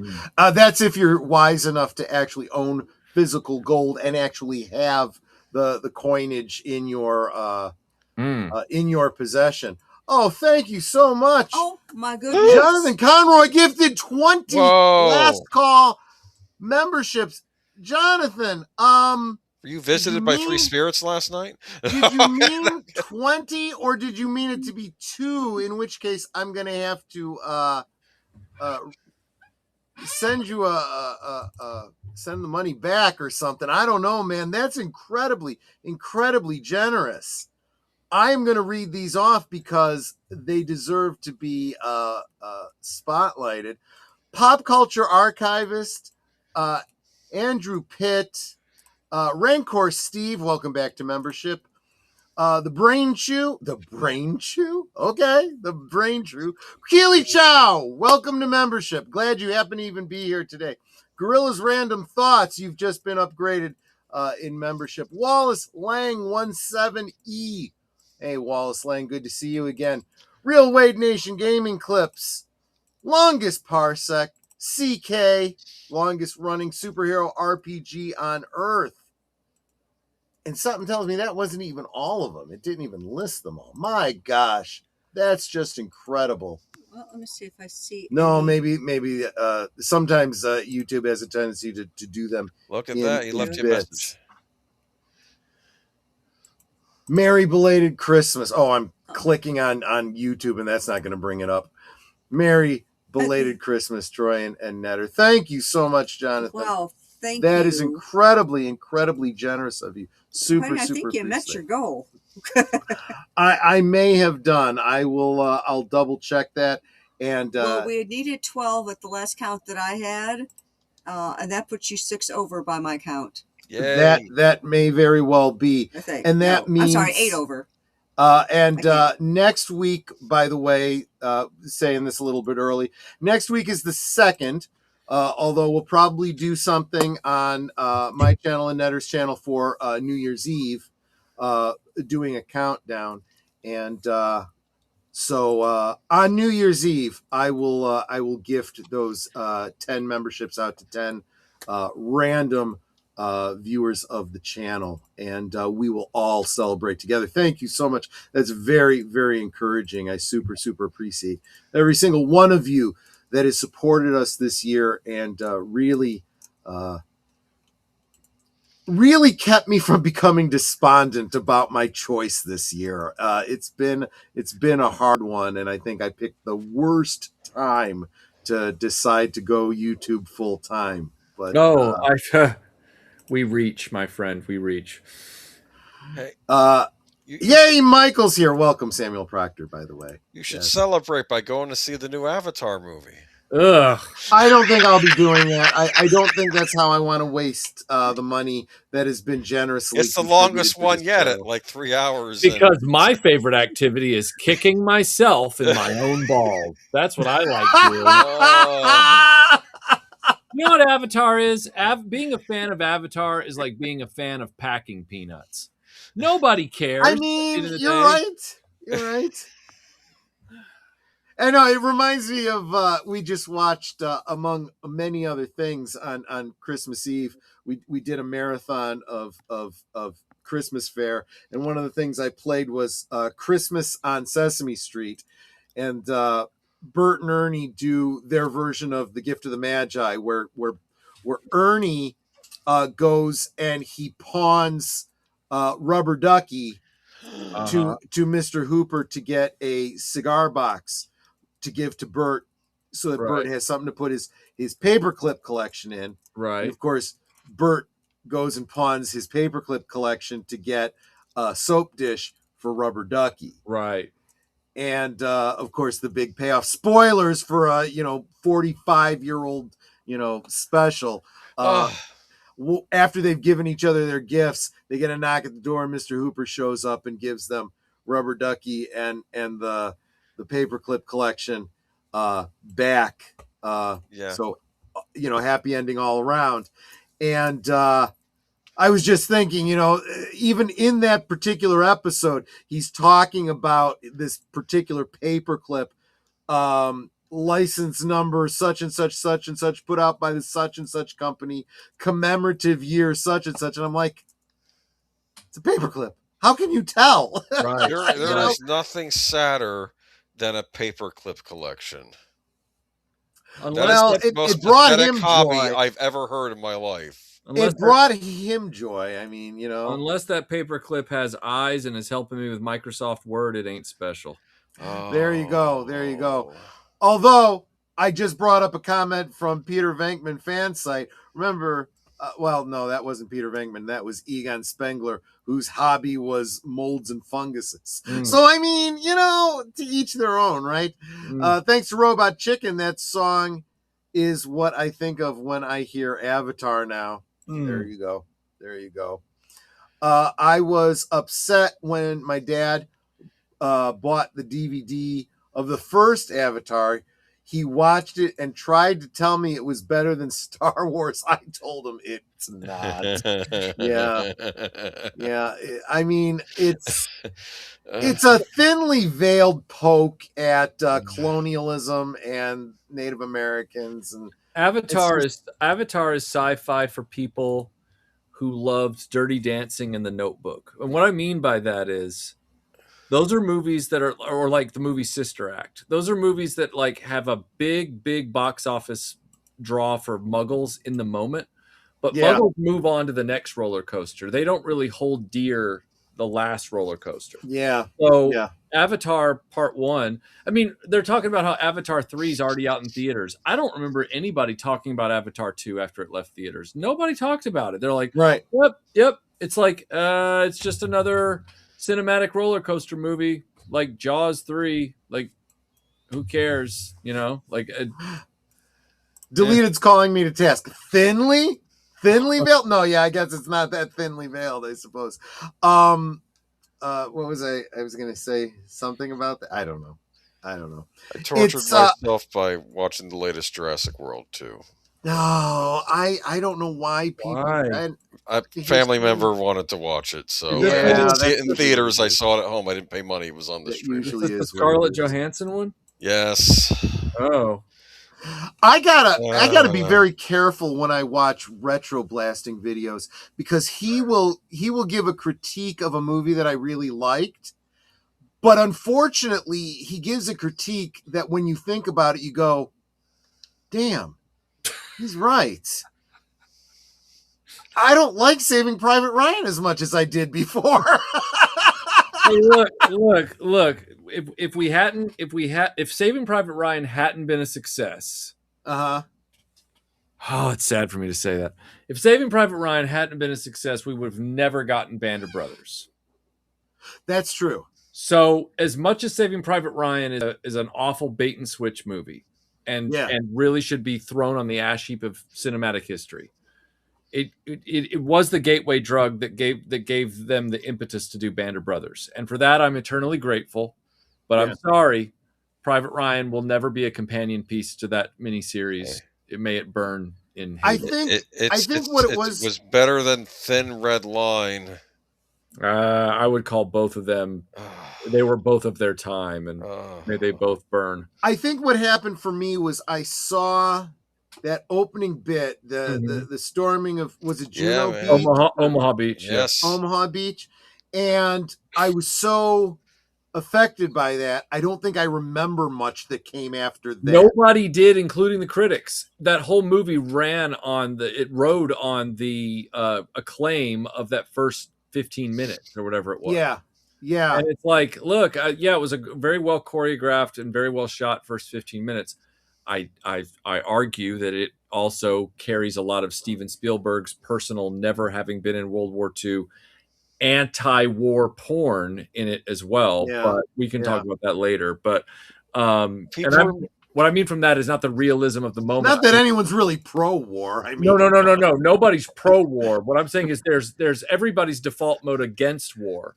Right. And then there's Hollywood anti-war. And Hollywood anti-war is its own gaze.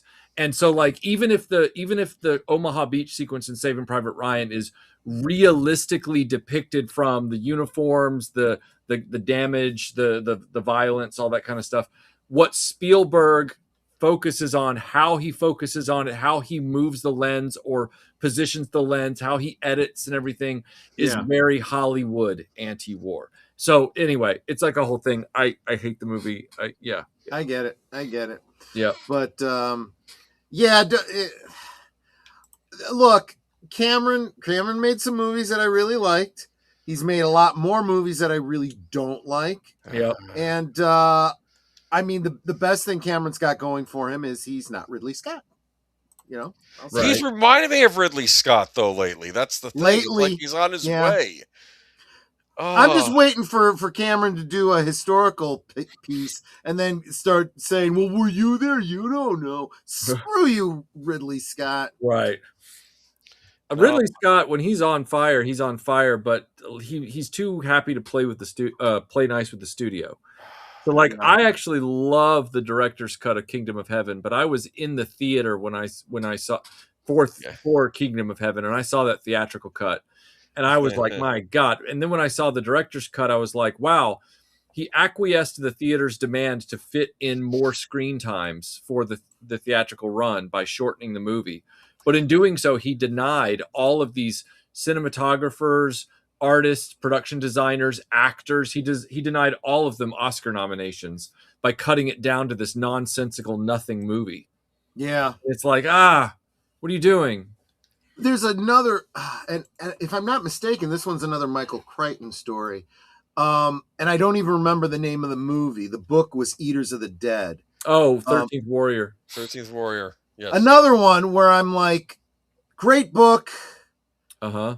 If you read it before you see the movie, you're going to be very, very disappointed, which is pretty much true with all of Michael Crichton's stuff. If you see the original trailer that came out a year and a half before the movie got delayed, the original trailer said Eaters of the Dead. It called the movie Eaters of the Dead. Oh. And then when you go see the movie, we did a write-up on it for a movie reviews website I used to write for back in the early 2000s. And the way we described it, I say me, Eaters of the Dead retitled 13th Warrior and brought out a delayed 8 months later, a year later, whatever it was. When you watch the movie closely, you can actually see the seam lines where they did the reshoots and comped in other things to fill the gaps to shorten the movie. And it's a movie where you notice this thing is shot big. So why does it feel small? And it's because they were like, oh, well, we need like a bad guy for the Viking guy to fight at the end. We need like a personification of a big bad. We need like so let's do that dude with like and you'll notice he's like composited in that bad guy. Yeah. He's like composited into certain key sequences where like the shaman lady is telling them, the wise woman is telling them the prophecy and stuff. Right. And the whole movie ends up being this kind of cobbled together mess by the end. And you go, God, I would love to see the original cut. Yeah. I'd love to see what this was supposed to be.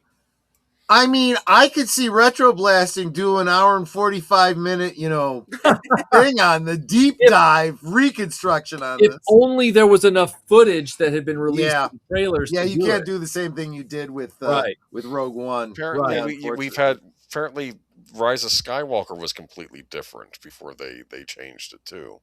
Yeah.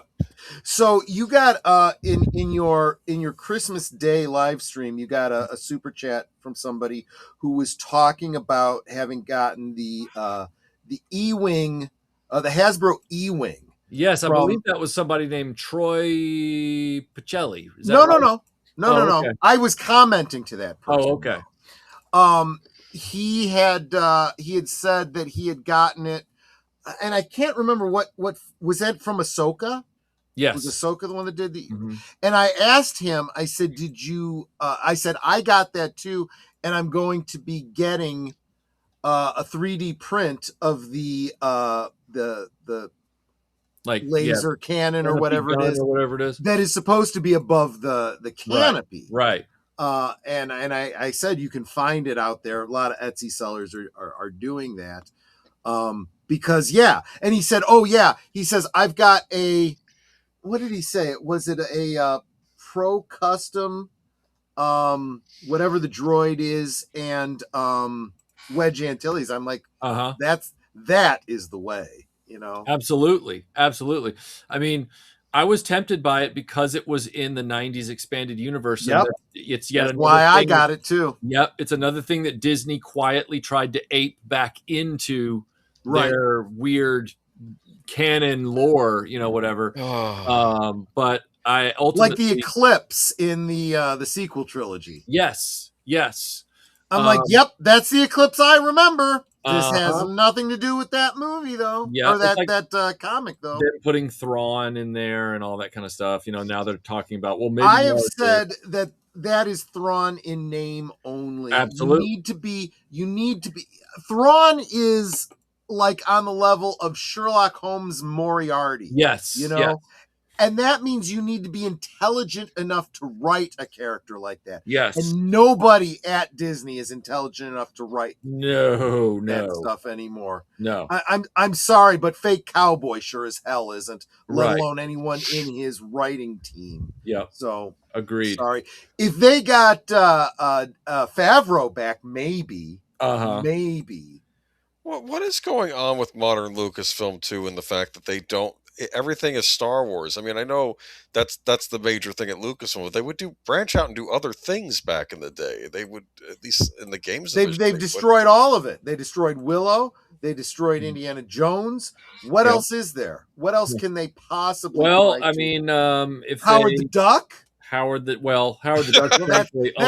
That would fall under Marvel now. They could destroy a lot of LucasArts original video game franchises like Sam and Max, Maniac Mansion, The Dig. Oh God, I remember Sam and Max. Cutthroat Island. Yeah. There's a lot of those things that they could destroy with movies or with further video games or streaming series.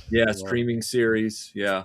That reminded me. That was another thing that I picked up from The Mandalorian. I picked up several of those display hallways or whatever.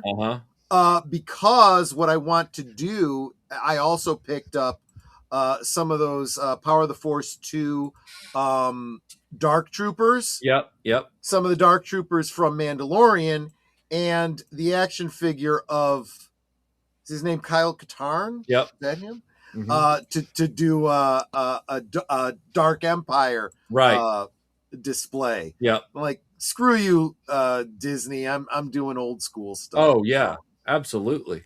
Mandalorian. What Mandalorian? What are you talking about? Right. Yeah.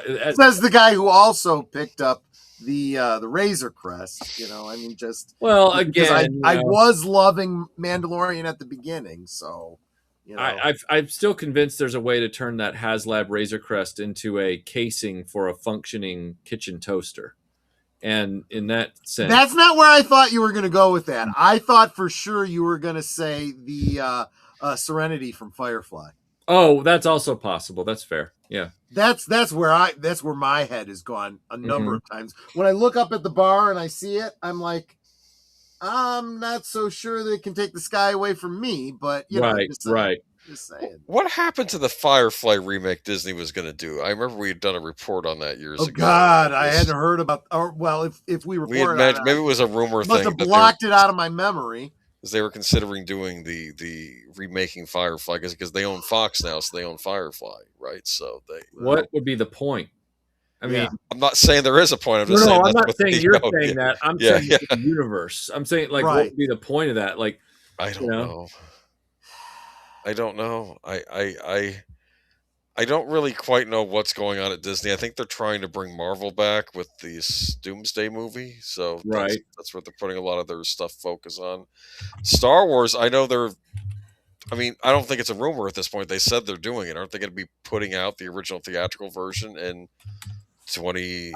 Look. Okay, so look, if the marketing right now and the hype machine is going strong on that one from Disney, but I'm not even holding my breath because I firmly believe there is an AI workflow in there somewhere, and if that's the case, then Speaking of AI workflow, I think are on the cusp of, as Michael French of RetroBlasting often says, the fans do the best work.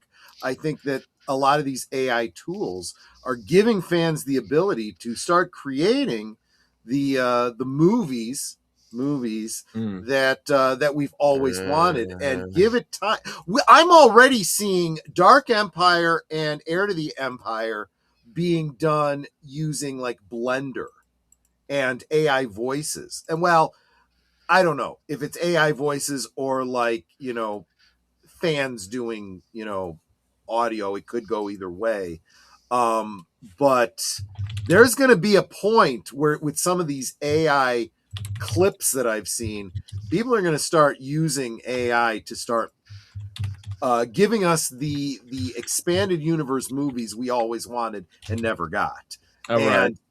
Disney can bitch and complain about it all they want, but you're not going to stop them. They can do cease and desist though, because they did that with some people already, right? Like with the Darth Vader video. They can do it. That doesn't mean that it doesn't get out there. Paramount did a lot of cease and desists. Some of those films are still out there floating around. Don't know how it got out there into the Ethernet. It's out there. Look at the fan projects to restore Star Wars Empire and Jedi.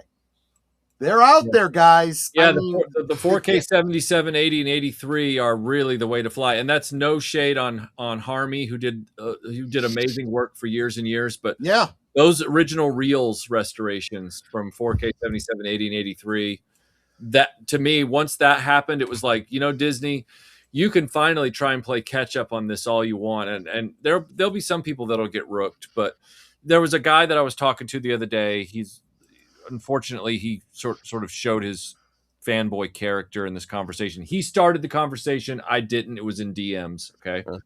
And he was one of these guys that was like very much considered himself a fandom menace personality from back in the day. Sure. And he turned around. He was like, "Aren't you excited now about the 77 release? They're saying they're restoring the 77 cut." And all I said was, I'm reserving judgment until I find out if there's AI workflow in it. Because if there's AI workflow in it, then we're not really getting what we're supposed to get. And he was like, "Well, I just really think that it needs to be, updated and everything like that." And I went, "Updated? Then what's the point?" I said, "Updated? I thought you said you were excited about the 77 cut." He goes, "Right, but I don't want them restoring it with technology from 1977. I want to feel like I'm there. Like the shots they were showing, like I feel like I'm in the cockpit." And I went, "What?" I was like, "Yeah." And I said, "So you want the carnival ride?" Which tells me that you should just be content with all the different things Lucas has done to try and make it like a carnival ride with the various special editions. Just to kind of give a visualization of what you were just saying, it's like that whole stupidity that they did with the Wizard of Oz at the Sphere. Yes, right. It's like, oh my God, that was a nightmare. Right. They put David Zaslav's face on one of the Munchkins. I'm like, what the hell is this? Yeah. Nobody with a brain wants that. And so there was a girl that went in and got some. She paid the freaking ridiculous amount of money to go see it and got some footage of it and talked about what it was. And she said it is the most insane use of technology I've ever seen. You've got like you've got like Dorothy and the Scarecrow, right? Uh-huh. Composited on an AI generated background Right. of the yellow brick road and the diverging paths. Oh, And no. she's like, and the sky, right? Right. And she goes, and I'm sitting there going, there's something wrong here. There's something that's not quite right. And she looks at her footage later and she goes, I know what it is. Right. Where the F is the sun? Mhm. Where is the lighting? The lighting that's on the actress and actor in the foreground does not match the lighting that AI put on that background. Right. And you look at the sky and it shows the sun and you go, there should be shadows there from that sun that ain't there. That's the problem. So, if I don't mind addressing something here, AI workflow. Part of my ignorance. Are we talking about the stuff that James Cameron used when they were updating True Lies and things like that, and everybody hated the remasters? Yes. Okay. All right. That makes sense. So that's the problem, is that, you know, this guy was saying, I said, well, we've already got this with granted, they are theatrical prints that have been restored, but they've been lovingly restored, and they are the 4K 77, 80, 83. He said, I've always found all the fan preservation edits to sound flat. And I went, pardon? He goes, they just don't sound immersive to me. I want that surround sound. I want that. I said, you want the, I said, dude, you want the special edition. And that's when he got mad at me. And I was like, what? And he was like, he said, you're being rude and aggressive. And I went, you started this conversation. I'm just keeping it real. He was like, I said, dude, I know what I want. You're the one that's all over the place and off message. And he was like, I regret talking to you about this. I'm like, sounds like a true Disney Star Wars fan to me. Like, so I do get confused sometimes, and I know I have different versions on my shelf. So I know I have the Harmy version, and I have the 4K restoration. Right. Is the Harmy the one where he went in and he did things like added in like laser bolts to match the sound and things like that, and little I don't want to call it special edition. What Harmy did was he took the best official release of the special edition with each iteration, whether it's DVD, Blu-ray, 4K.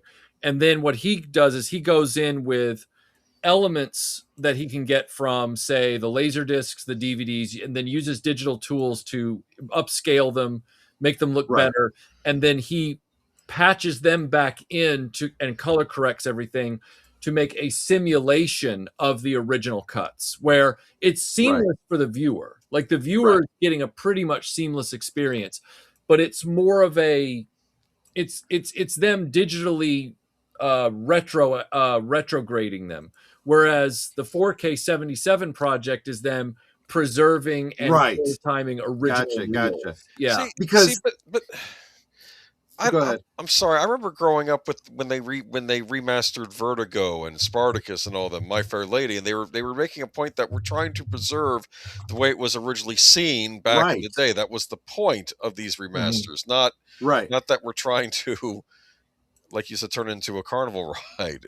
I just realized there's another version that I might have been thinking of, the Addy one. The Addy one revisited is where they embraced the intent of the special edition, but felt the execution was flawed, which it was. And what he did was he said, I don't mind them fixing, starship shots and things like that and removing matte lines, but I also want to correct. I want to fix what he broke that he shouldn't have broken in the special edition. And I want to fix what he didn't fix from the original, like continuity errors, big, like, filmmaking gaffes and things like that are in the originals, especially the first one. So he wanted to correct all that Lucas never bothered to deal with. And so he kind of and so the first one was kind of like that. And then with the second one, with Empire, he kind of got a little more ambitious, and it became more of a Addy corrects everything that you don't like about the special edition of Empire. then corrects all the stuff that was left over that was incorrect from the 80 theatrical cut. Oh, and then also Addy Wan came up with this other stuff he wants to put in. And so I'm not criticizing him. It was still a great effort. Yeah. Interesting thing to watch. But I would still have sat back and gone, I appreciate the effort, but I would have just been fine with a 1980 preservation. Exactly. Yeah, I think that when I saw, and it might have been him, it might have been any number of versions that I saw. Taking Empire Strikes Back, there's that scene where you see everything from I can't remember if it's from the cockpit of the AT-AT or if it's the cockpit of the Snowspeeder, and you can see because of the. Is that it? And as he's flying, you can see like the strut. You can kind of see ships going through it because of the way it was matted. Right. And Addy Wan fixes that. Yeah. And it's like, that's the kind of thing you would think would be fixed in a special edition. Right. Right. If you're going to do any kind of a digital fix, that seems like the one. The other one, I think, and I go back and forth about this in Star Wars, when Obi-Wan is doing the parry with his lightsaber, and it looks like the lightsaber's fizzling out like a sparkler because he's pointing it straight on, and they couldn't do the rotoscoping. Right. That's something that could easily be fixed with modern digital effects. But at the same time, you're like, there's something about that original version that's like, I don't want to lose that, though. Right. Just leave it be. I don't know why Star Wars gets stuck in the special category where we always have to have the changes done, yet we want to preserve the original film of every other movie. And I've never understood this. Yeah. Well, and like I say, you could always go the Spielberg route where you do a preservation, and then you have a second disc that has all of the special edition stuff that you want to do. You can do that. As long as you have that option. Yeah. Well, I don't mind alternative takes. I'm still miffed. Maybe there's a version out there now that has it, because I grew up the original theatrical cut of Good, the Bad, and the Ugly, and then they got all excited because they could reinsert these scenes from the Italian version, Sergio Leone. They got the guy who played Tuco to redo the scenes, even though he sounds older in those scenes because that's when he dubs them. I'm like, no, I want the theatrical cut. That's I don't need Tuco waxing philosophically about chickens. I don't care. Right. Just get rid of that scene. It's not a bad scene. I just don't need it. Wrong. Yeah. I don't need Angel Eyes as disguising himself as a Confederate captain because he moves between both sides. I get it. It was enough that I saw him posing as the Union officer later on. I don't need to see him also posing as a Confederate. I get it. It's right. And that's why these things were probably cut out of the original theatrical version. I guess my point. Yeah, go ahead. Go ahead. Go ahead, man.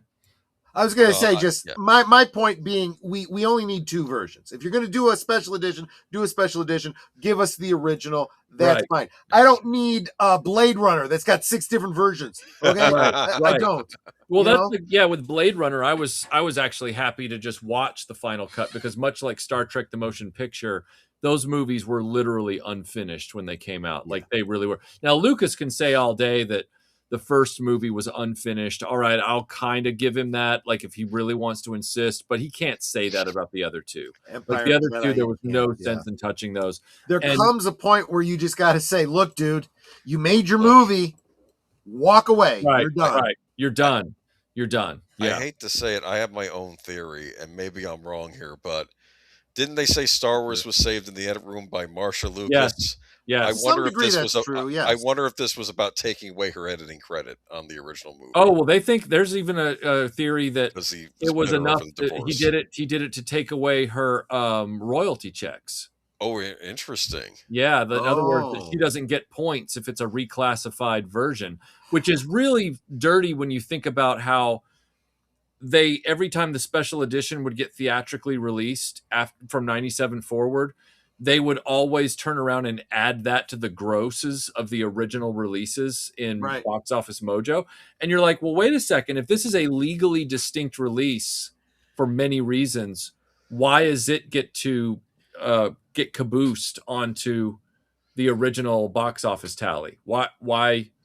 Yeah, I just think the whole thing's very shady. So I've brought this up myself when I've talked about things like the issues with Superman reboots Mhm. over the years, and everybody always defaulting to, it's the DEI modern audiences. There is some of that true, but Right. if you dig into it, there's more to it than that. Why do they, for example, why does Smallville, have the no flights, no tights, and all this kind of stuff? Right. Part of it is because of lawsuits with the Siegel and Schuster estates. Right. The whole idea of what constitutes Superboy. Yeah. Right. There is something to that, and they don't want to. And then so many things in modern Star Wars. Why are they killing off Luke and Han and what? Well, it's less residual checks that got to go to Lucas, and we don't know all the details about Right. things behind the scenes, but he still created characters that when they're used, he still needs to get a check for it under entertainment law, Right. Wouldn't it make more sense just to set your Star Wars movie 100 years or 200 years after the original trilogy, and then you can just have new characters? You don't have to mess with the old ones. I don't. Same problem you see with Kurtzman Trek and JJ Trek. Everyone's like, there's no such thing as 20% different. Yeah, you don't understand how entertainment works. Right? If they are creating something where they have a Spock and a Kirk and whatnot, and it's that specific, appearance, sorry, CBS and Paramount make the money, not the new licensees. They need to do something that makes it different enough that they get the money for the action figures and the lunch boxes. Right. That's just the reality of the industry. And anyone who's trying to deny that does not understand how rights work in entertainment. Right. Sorry, that's just the case. And it's the same reason that I'm saying that if Kurtzman and JJ don't get to renew their deals with Paramount, then whatever they do with Trek going forward is going to necessitate decanonizing of everything that they did. Their whole Prime universe versus the Kelvin timeline versus the Discovery universe. I'm sorry. This isn't fan wish fulfillment. This is just what I know about the way rights work. Right. Did either of you see the D&D movie? Yes. Which one? Was it any good? There's been like 6 of them. Good question, Troy. I do have them all on DVD up on my shelf. Wow. That doesn't mean I've watched them all, though. This relates to Star Trek. Yeah, Netter knows. I'm a completist. I've got them.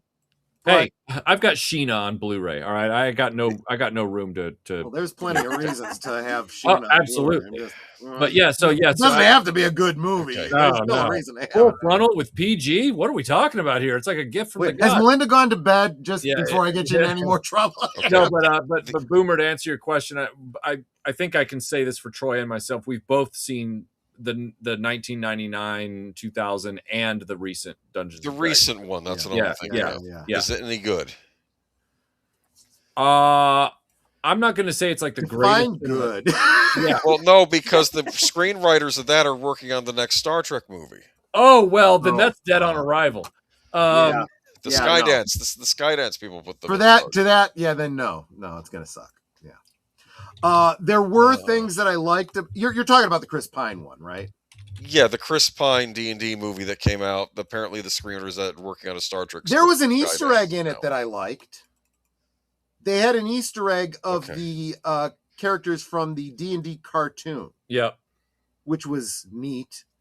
But that's just jingling keys. That's not enough reason to say the movie was good. Yeah, they should have had the people do the movie who did that Brazilian car commercial a few years ago. I know, right? They understood the show.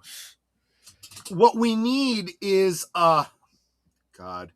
If I say this, it'll put it out into the universe and it might happen, and we don't really want this. If they're gonna do a D&D movie, they have to do one of two things: either a live action, right, of the cartoon, right, or which they'd screw up, which it's better they don't do that, right, or they need to do a live action Dragonlance. Just take the Dragonlance novels and make a movie out of them. That's all you got to do. But it would have to be on the level of like what what's his name did with Lord of the Rings, Peter Jackson. Someone that reveres the story well enough to actually take the book, keep it sacrosanct, and turn it into a movie. If you don't do that, there's no point doing it. Just keep doing all of these random made-up characters set in random D&D-ish worlds, slap the D&D name on it, and say, give me the residual checks on it. But then no one goes to see it. I know. I mean, again, it comes down to who is your audience for this. Right. Right. I mean, if you're doing it for people who play Dungeons and Dragons, which I was shocked to find out, 5th edition D&D players, there's a lot of them. It's popular. Right. I won't play 5th edition rules, but hey, each their own. Yeah. In fact, right now, our D&D group is playing a 5th edition campaign, but we're using Pathfinder 3.5 rules. Right. We're using the story, and we're just, going. And sorry, Hasbro, the fact is, we don't need to buy your current rule books in order to play your games. Yep. We have everything we need to play the game forever. Yep. That is true. That is brutally true. They need to be playing ball with us, not the other way around. Well, they're going to send the Pinkertons to our house and say, you're not using approved rules. We're going to break your miniatures. Yeah, true. And then I'm just going to laugh. So we're going to be you come to certain people's houses with the Pinkertons, they might not be leaving, or they'll be leaving horizontally. Right. Just saying. We're going to be losing Warner Brothers soon because they're going to be bought out by somebody, right? So that's going to be another studio down. Look, I've been doing my best to keep up with it, but until it actually happens, I mean, the most recent thing is it's starting to now. The Paramount guys have raised the cash that they're and it might force Warner Brothers to go with them instead of Netflix. Okay, I think Paramount would be better than Netflix because at least they're a studio. But regardless, Warner Brothers is done because they just get absorbed, and then that's it, right? I mean. Unfortunately for Warner Brothers, Zaslav is the only one that makes money. It's like 20th Century Fox doesn't exist anymore. It got absorbed into Disney. And I know they bring out these Fox properties every so often, but it's not really, I don't see it as an independent studio anymore. Maybe I'm wrong. But the problem is if it goes to Netflix, say goodbye to the physical media. Say goodbye to the legacy. This is just bad times we're living in. And I'm more upset. I am still naive enough to believe that we have antitrust laws and an FCC that's going to uphold them. I know in my logical brain that's not necessarily true because let's face it, despite promises by the current administration, you have deep state operatives like pay to play Blondie and Swampy Susie Wild, Wormtongue, whispering in Trump's ear. So, this is the audience that understands what I'm saying. Because to quote the GIF, it do be facts though. Exactly. It's just it takes you nerds to translate what I'm saying. Right. Speaking of Lord of the Rings, you think we'll get that Gollum movie if it gets sold? I hope not. I'm the same way. I hope not. It's bad enough that we got what Gandalf-ish, the preteen years or whatever it is on Amazon. Well, what I thought was funny, I remember the producers of Rings of Power. They were saying, "Oh, well, they say New Line sells. Oh, that's okay. There's any number of stories you can tell with Tolkien." And I'm thinking, no, there's two. Here's putting There's the the positive Hobbit and there's slant Lord of on the it. Rings, and that's it. Leave it to Tim Hayes to put the positive slant on it. You're not naive. You're optimistic. Is all, Yeah, dude. but I just found myself getting angry recently, though, over the whole know. Warner Brothers prospect, because I feel like the studio's been run into the ground by. I'll still take the victory lap on that one. That I told you so, victory lap, because I was on a number of different shows where people were like, at the time they were like, "Oh no, Zaslav, I know that he's tried to shut down Turner Classic." Every time you say this on one of your streams, I'm like, he's talking to me. No, actually, I'm not referring to you. But if you want to lump yourself in with them, I'll just gently laugh at you. Well, I don't remember where I was back then. But No. let's face it, I have streams out there where someone could pull it up and say, "You said," and I'd have to be like, "Okay, you're right." No, it wasn't. It's not you that I recall having these conversations with. I have specific, memories, but I don't want to call anybody out. But they were like, no, Zaslav's going to be good for the company. I'm like, he said Flash was the best superhero movie ever, and just from the trailer, we knew it was garbage. Like, this guy looks like a friend of my dad's. There's no way he's good at movies. The one thing I did say about, because Boomer and I had the conversation about that thing, and I'm like, right, but he's the head of Warner Brothers Studios. What's he gonna say? This movie's a piece of shit. Don't go see it. No. I grant you that. I totally grant you that. It's just more of I don't trust these CEOs because they're out for money. And I said he's gonna sell. What I said was he's gonna sell the company for parts. Yeah. And they were like, no, he's not. And I said, yeah, he is. And now what do we find out? I probably did not disagree with you when you said that. That's true. So here's why I'm concerned about what I might have thought about at one time. I guess I might have had at one time some minor amount of hope that he might restore, because he was coming in and talking a good game about how important and iconic Superman and the DC characters were. And, we've got to, and I'm like, well, maybe, but everything I've seen since then has been nope. Because it's not like he knows what these characters are or who they are or when they're actually doing something good with them. He just knows when the fans get pissed off and goes, whoops, that's bad. Right. Yeah, you think so, Joe? I mean, I think Warner Brothers has been in trouble ever since the post AOL years. I think AOL dumped them. Did they leave them with debt too? And then I forgot what the obscene amount of debt they have is, but it was... This is how I'm feeling. Michael's saying exactly how I'm feeling too. Oh, I said that? What did I say? I don't remember. I mean, my concern is, and Boomer, well, actually, Michael probably remembers this too. I had on occasion had a guest on who, to say she was very optimistic about many things. She was delusionally optimistic about many things. Right. That when I realized reality is catching up with us and it ain't going to happen, she got nearly slanderous with me. And let's just say I don't hang out at that cantina anymore. Just saying. Well, you were making a point about Chapek. Like, it's like, oh, he's going to steer the ship away from the iceberg. What happened was... Steer already! You were like... Yeah, it's like that meme. I do this with Pam Bondi, too. That meme of the guy with the stick poking something and going, come on! Right. Do something, Right. And her whole thing was, Chapek is going to save Star Wars. Him and Dave Filoni. And I'm like... I mean, I hope so, but I'm not seeing it yet.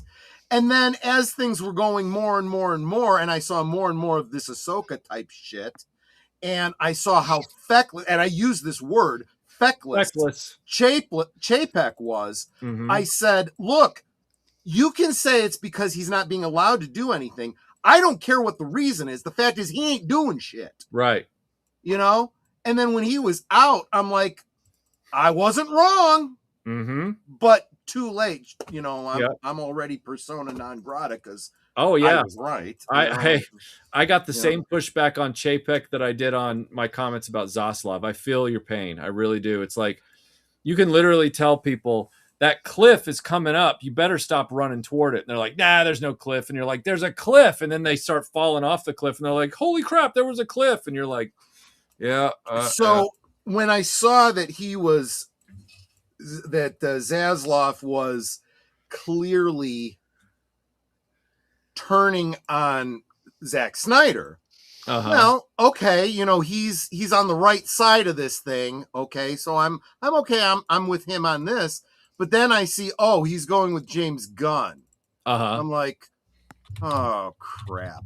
And everyone else was like, oh no, he's good because we all loved Guardians of the Galaxy, and I'm like, yeah, I did like Guardians of the Galaxy, but Superman and Green Lantern and Batman ain't Guardians of the Galaxy. If he does a Lobo movie, if he does I don't know, if he does a Justice League International style movie, then yeah, James Gunn's your guy.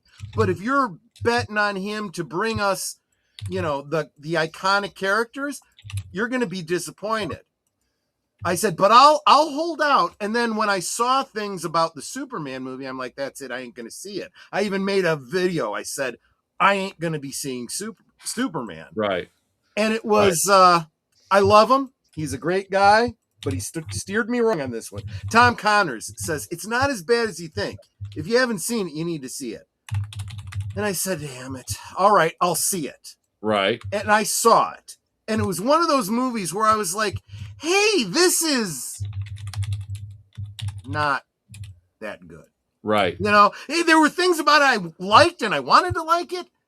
And yes, some of the things that I thought about it didn't turn out to be true. That still doesn't make it a good Superman movie. It was yes.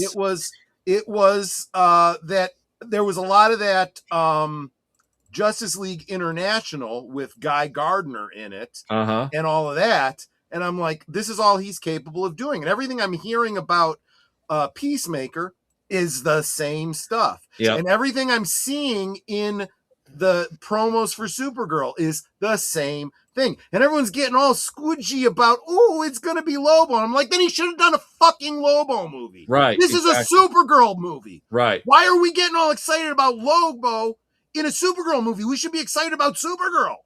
Just like we should have been excited about Superman in the Superman movie. Shouting. Yeah, I know. But they're also doing the whole thing where James Gunn and the DC people saying, no, we're going to get back to not positivity, but hope and, super heroism and all that kind of stuff. And they turn around and they're like, oh, by the way, Supergirl is yet again another angry nihilist. Yeah, character. Exactly. They even have the line where she says, Superman believes the best about people. I see the truth. Right. And I'm like, well, there you go. We're back to the nihilism of Snyder. So, the drunk, someone said slutty girl. I didn't see anything slutty about her. Right. She's just a drunk, angry. She's sloppy. She looks sloppy. Yeah. Which works great with, what was that character from Deadpool? The Negasonic. Negasonic Teenage Warhead. I'm like, it works great for her. That ain't Supergirl. No. No. It's like, in fact, I kind of really like that Negasonic character. Look, I'm one of the people that everyone tried to run me out on a rail back in the day, but I love the second Deadpool. And I love it too. Oh my God. It is so, and I like the first one, don't get me wrong, but the second, I liked both versions of the second one. Yeah. I laughed hard in the theater when I saw Deadpool 2 because it was a complete Yes. It points out some of the inconsistencies And then when they with re-edited it Marvel. to make it like PG-13, I'm like, oh God, you're going to PG-13 Deadpool? And then when I saw it, I'm like, hey, this is actually pretty good. As long as you have both versions, I'm good with it. I have both, so me too. Yeah. We haven't seen the third one yet. I don't. The third one is just it's really it's fan pandering, but in a way it's like I understand this kind of fan pandering because they wanted to see Hugh Jackman on the screen with him. So I get it. Yeah. I I went to film school. The only skill I learned from film school that I shouldn't have paid a degree for was how to talk about a movie for 3 hours and never tell you anything about the plot.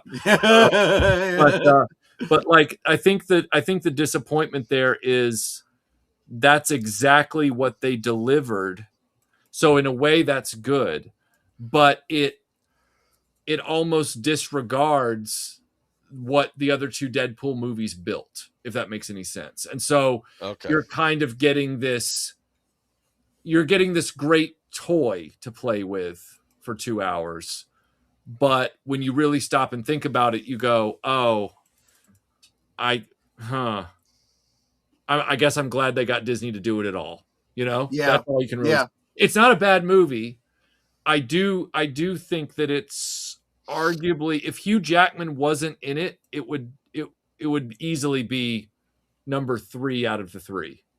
Yeah. With Hugh Jackman in it, you go, well, asterisk. Yeah. It's number 3, but not. It's, you know, there's a lot of good stuff in it comedy wise. Yeah. But it doesn't really build off anything. It's more of a detour in a way. It's yeah. Yeah. Okay. And let's face it, Deadpool never really was mainline MCU. Right. Anyway. Right. And now it sounds like they want to make it so. And I'm like, well, that's a great way to kill the only thing you had going for you. He was Fox X-Men universe. Yes. Right. And even that, he was adjacent to that in many ways too. Yeah. Oh, I love that when he shows it. He's like, it's like you can only afford to pay for 2 X-Men. Well, there was a joke in the second one where you see the door open up behind him and it's the whole cast. Right. And he misses it, which I thought was funny. Yeah. Like, and there's when you finally do see it, I'll be interested to talk to you guys about it, because I'm not going to say what scene it is or anything like that, but there's a scene where I thought the execution of it, the cinematography and everything, the way they conceived and storyboarded the sequence was perfection. I thought it was absolute perfection. But I said to myself in that moment, I was like, why didn't they use X instead of Y for this sequence? Because then it would have been both a narrative callback in the story to something more profound, and it also would have been a nod for anybody who's been a longtime X-Men fan for decades, which is what the Deadpool movies are about, making those winks back to all these different things. And I was like, they really missed the mark here and overindulged in a different direction. I'm not going to say a word because I'm good at keeping it vague, but I want you to watch it and then come back and maybe you'll see what I was talking about, or maybe we just discuss it. So yeah, I'll look into it. I just, when you're talking about cinematography and storyboarding, I just immediately think of that opening segment sequence from the first movie with the, you know, you're going through the car that's blowing up and the cigarette lighter and all that kind of stuff. You're like, what the heck's going on here? And then it all plays out and you're like, whoever came up with this was a friggin' crazy genius. Right. You know? Right. I'm like, that in and of itself, I'll give them points for. Yeah. But, No, I'll check out the third one. There's a lot of good stuff in the third one, just from a pure comedy perspective. Like, just from a pure, like, we're on the ground. These are the characters. We're doing this thing. And there's a lot of clever and funny stuff going on. There's no doubt about it. But there's something about it that's missing that I do feel Deadpool 2 will remain my favorite one of the 3. Like, Deadpool, I feel, is the place for them to say, screw continuity, screw all the seriousness. We're doing this for comedy and entertainment. Right. And they stick the landing usually on that. So is Deadpool 2 the one where he got a team together? One of them was the chick that is really lucky. Yes. Domino. Yes. Yeah, Domino. Now, Domino, I loved the fact that if you're going to do a so-called race swap of a character, they do her as a black woman with the white lines on her face. And I'm like, that's friggin' brilliant. That's how you do it. Yeah. And I love it's only in the extended cut. I learned it the hard way because I saw it in the theater and then bought it on disc, and I bought the uncut, you know, whatever. But I had to go looking for the clip one day, and it was driving me crazy because the clip wasn't online. And I was like, the scene is online. Where's the clip? And I realized I've been watching the uncut version so much. And this moment isn't really, it's not real. It's just an extra bit of business. It's not really something that would require an unrated confession. It's the part where he's interviewing, sort of auditioning all the different people who want to be on the team. And he gets to Domino, and there's this extra bit of dialogue in it in the uncut version where he says, luck is not a superpower. And she goes, yes, it is. And he goes, no, it isn't. And she goes, yes, it is. And he goes, let's just meet in the middle and say no. And I'm like, that is the trailer ever. Some of the best dialogue. Oh man, I love that movie. That is kind of genius. As a matter of fact, wasn't it that, speaking of luck as a superpower, wasn't it, I want to say it wasn't Jean Grey. Maybe it was Scarlet Witch. It was one of the so-called magic characters that had an ability that was, it wasn't really magic. It was probability manipulation and could make things happen that were, I mean, and of course they make a joke out of the concept in Hitchhiker's Guide to the Galaxy, but it's like the most unlikely thing she could make happen by manipulating probability or something like that. I mean, that's basically luck as a superpower. Right. I mean, you know. But anyway, I just realized, Boomer, I've already kept I've been keeping track of the time, but I should probably get going. Yes. Well, and we should probably be wrapping up the stream because I don't want to, make this into another 4-hour stream, which is what I tend to do when I'm hanging out with Michael French. I don't care. You do whatever you want. I get to hang out with I Michael don't care. French, you can do whatever you want. I got nowhere to be. No. That's pretty sad. I just said that out loud, and everybody's like, "Wow, Michael has such a sad life." No, it's you're being generous with your time for us, and I'm just going. I'm enjoying the conversation. I always enjoy. Yeah, me too. Me too. It's just I do have to be disciplined about the time on a stream. I know Boomer's got to get to bed because allegedly he's old, even though I don't think he is. No. What it is he has to work tomorrow. I work at a public library, and we actually got an extra day off. He's a real librarian, But I have to go in there, and it's going to be busy because we. That's a kick. It's genuinely a kick-ass job, and I'm envious. So I hope you have thank you. That's this is the kind of thing that people don't believe these people really exist, but he still works in a library. Yes. He's got books that have paper pages, and they put them up on shelves. I mean, I know. These things yes, we still have those. And they're useful. Media.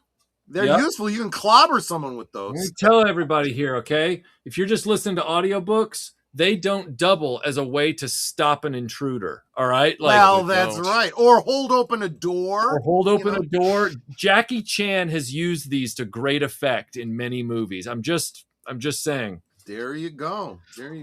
Yeah. But, I'm the same type that, I still know how to use paper maps, I mean, those. And fun fact for all the people that grew up in the digital age, if you're going to hit somebody with a book for the purposes of kind of like getting them away from you, use the spine. Yeah, exactly. Use the spine. Even with paperbacks. Even with paperback. But these people, they don't know a lot about books. So it's like the physical properties of a book, this is pointless. Yeah. Hit them with the spine. Yeah, that's your safety self-defense tip for the day. Yeah. Oh, Curtis Selby, 54 over here. I gotta go. Okay. Yeah, and you're an hour ahead of us. Just like, actually, just like these two guys down here. They're in the Eastern time zone too. So, that reminds me. You're not too far from Florida, right? Me? Well, you're closer to Florida than I am. So. Georgia is basically like Florida's boring merchant. Sitting right on the panhandle there, right? Florida is the flaccid phallus of America. It is. I always say it's the Wang of the United States. Georgia, especially South Georgia, is the dirty merkin of America. That's right. That's right. So the reason I ask is because when is your Cairo trip?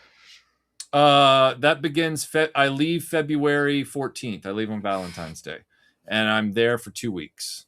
So, okay. The reason Yep. I ask is because any chance of getting you down to Florida for MegaCon in March?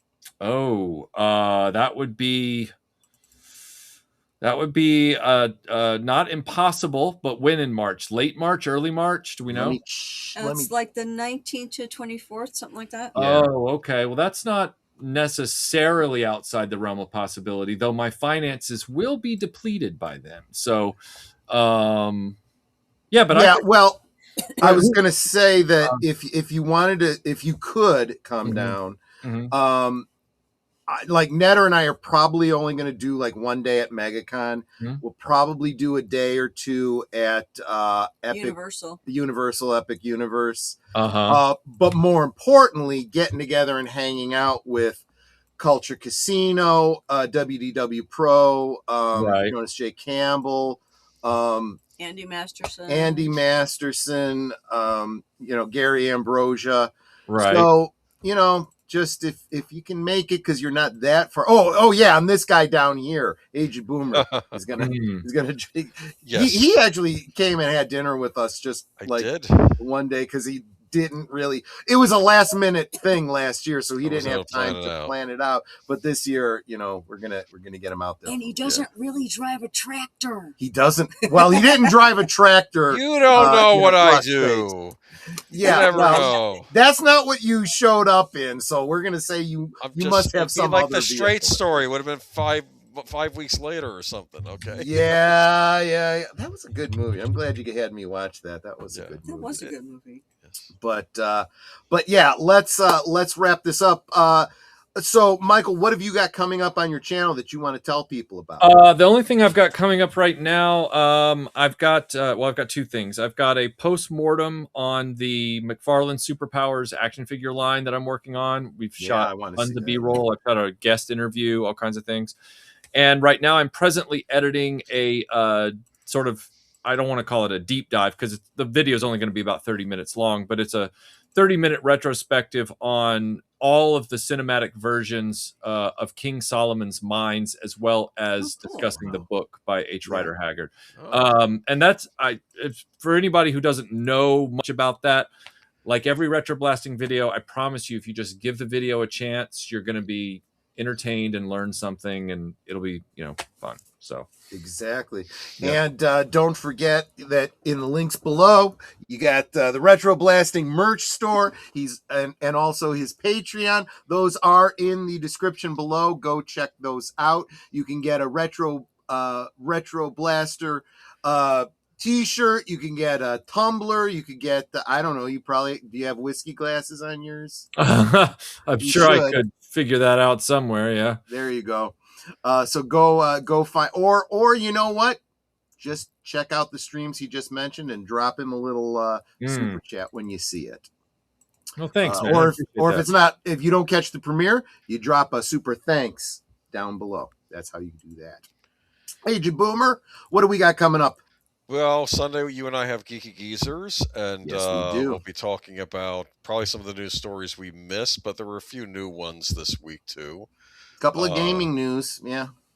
Well, the whole disaster that was. Talk about how expensive computers are getting, and how we're going to have to start gaming on abacuses in the future. Well, maybe, but I will have to hunt down that Commodore 64 article, and then I don't know what we had planned for next week. You saw my suggestion though that it was. I did know. Yeah, I want to go with that. Yeah, so it's going to be we do whatever your winners and losers of 2025 and predictions. I've already got mine planned out for once. I'm already.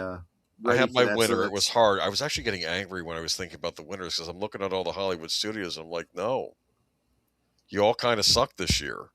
F1 was my favorite movie this year that I saw. If you're gonna limit me to cinema, I might have a hard time. I'm gaming's been kind of pissing me off this year, so I'm trying to think, and I'm like, no, it's going to be. I know what it's going to be. I'm not going to say that I really liked, but. I'm like, I would argue, Well, I'll talk about it next week. Yeah. Good. All right. And on my channel, we got, of course, Members Night at the Movies on Monday. I'm sorry. because of Christmas, I've been way behind, so I don't know what we're going to be watching. We'll watch something. It'll probably be New Year's themed, probably. Oh, okay. And then Tuesday, the next episode of Jeremy Brett Adventures of Sherlock Holmes. I don't remember what the next one is. Again, I'm way behind because of the holidays. Thursday, Netter, what you got coming up on Thursday things? Isn't that New Year's? That's right. That is New Year's. So I will be talking about the new year and we will. Yeah. So since it goes 9 to 10 in the Chicago area, I think right after that, what we'll probably do is like a 1 hour lead up to the countdown on East Coast on both of our channels. And then we'll just I would like to keep that going, so make it a 3 hour thing so that we can count down to New Year's in Chicago, and then like we usually do, that's it. We're done. Good night. It's 2026. We're going to sleep. and that is the plan for this week. All right, guys. Any last words before we wrap it up, Michael? No, I just appreciate being here. It's always fun to chat it up with you guys. Thank you. I'm always grateful that you haven't gotten tired of my drunk ass. You still want to come back on the show. No, absolutely. I love it. I love being here. Age Boomer, last words. Nope. Just y'all have. If I don't, well, I'll see you Sunday, and just have a good weekend, and lay off the eggnog if you're drinking too much of it. Right? Yeah, eggnog should be done, guys. Now we need to move on to harder stuff. And then Netter, last words. You never made me my eggnog. Okay, so maybe I still will make some for you this weekend. Yes. As for my final words, I want to thank all of our producers tonight. Yes. Who have helped make Troy's goal possible. I counted 38 memberships gifted today. That is incredible. I mean, just mind blowing. Plus the $10 super chat from Wilkie's Movies and Music. I might count that as putting us over. Definitely put us over. We're over by 8. Yeah, and I may still end up then doing another 10 gifted next week for New Year's Eve. Why not? So yeah, I will. But yeah, that you guys are totally Osmo. I'm just blown away by your generosity tonight and how much you've encouraged Troy and me by extension by helping Troy reach his goal. It's something that, I mean, y'all know I'm his biggest cheerleader. I have been pushing this since he announced this is what he wanted to do. And y'all came through for him. And I can't thank you enough. Yeah. Now, if we get the subscribers, which are free, so I know, why is subscriber numbers so difficult? And it's not like you guys aren't sharing out the streams. I know you are. I see you guys doing it on the socials all the time. I don't know. And as we've said, make sure you are subscribed, because sometimes you cannot be subscribed and not realize. Well, and Michael, I don't know if you have done this, but you don't do as many live streams as we do. But when I've started telling these guys, and I'm telling everybody in my chat too, when you do a live stream now, start setting it and saying that only subscribers can comment, and they got to be a subscriber for a minute or two, because this does two things. One, even if you're a troll and you want to come troll me, you still got to subscribe in order to troll me. Number two, if you are a regular, it'll immediately tell you if you've been unsubscribed. Oh, okay. You go to put in your comment and you go, why can't I put in a comment? Check, you're not subscribed. That's why. So okay, well, I'll definitely start doing that. That second part is even more enticing my margin than the first. Yeah. Exactly. That's what. And I actually had it come up. I said, someone came in and said, hey, why can't I leave a comment? That's why, because you weren't subscribed. Double check, make sure you're subscribed. Right. So there you go. Yeah. And subscriptions are free. So absolutely. It's like, spread the word. And I mean, I share out Troy's stream all the time, and I know a bunch of you do as well. if you are one of those people that has more than one identity on YouTube, all your I wouldn't identities mind are it. I'd subscribed. appreciate it. Yeah. Both of mine are. Trolls are very tasty, deep fried and dipped in chocolate sauce, just like tribbles. Yes, absolutely right. Tribble kebabs are one of my favorites. Anyway, guys, I want to thank everybody so much. I want to thank Michael French for coming and hanging out with me. Please, once again, pass on to Melinda. Thanks not only for loaning you out to us again, but for coming and saying hi. It made me feel so special. Yeah. And you can tell her from me that even without makeup, she's gorgeous. Yes. Yes, she is. Yeah, and I also munched all those Oreos. But let's be honest, Michael, you and I are both very, very lucky men. We are, no doubt. If nothing else, we've got some great enablers that haven't divorced us with our inclinations. That's true. So, anyway, guys, you all are really wonderful. You really are. Super appreciate all the ways that you support this channel and everything that we do here. I'll tell you what, the encouragement means so much. I could not do this if I didn't know that you guys were actually really enjoying the crazy crap that I do on these streams. I really do appreciate you guys. So take care of yourselves, drink responsibly, stay hydrated, and we'll see you on the next one. Take care. Good night, ladies. Good night, sir. Hit it, sweetheart.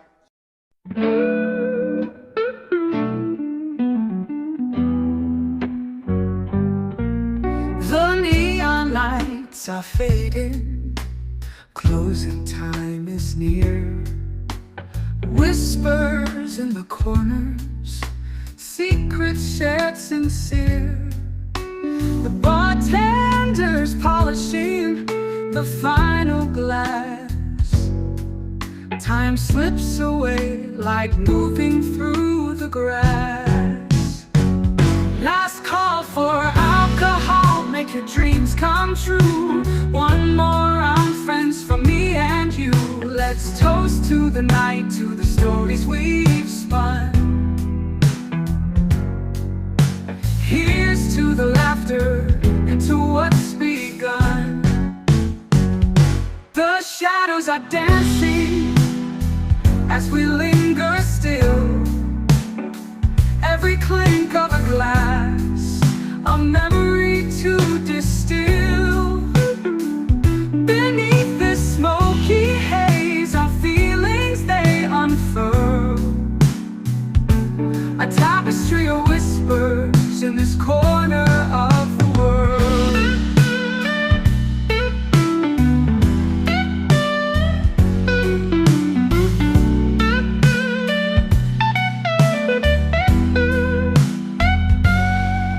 The jukebox serenades us with a final tune, crooning to the lonely and the lovers under the moon. With every soft note, the end draws ever near. But in this fleeting moment, there's nothing to fear. Last call for alcohol, make your dreams come true. One more round, friends, for me and you. Let's toast to the night, to the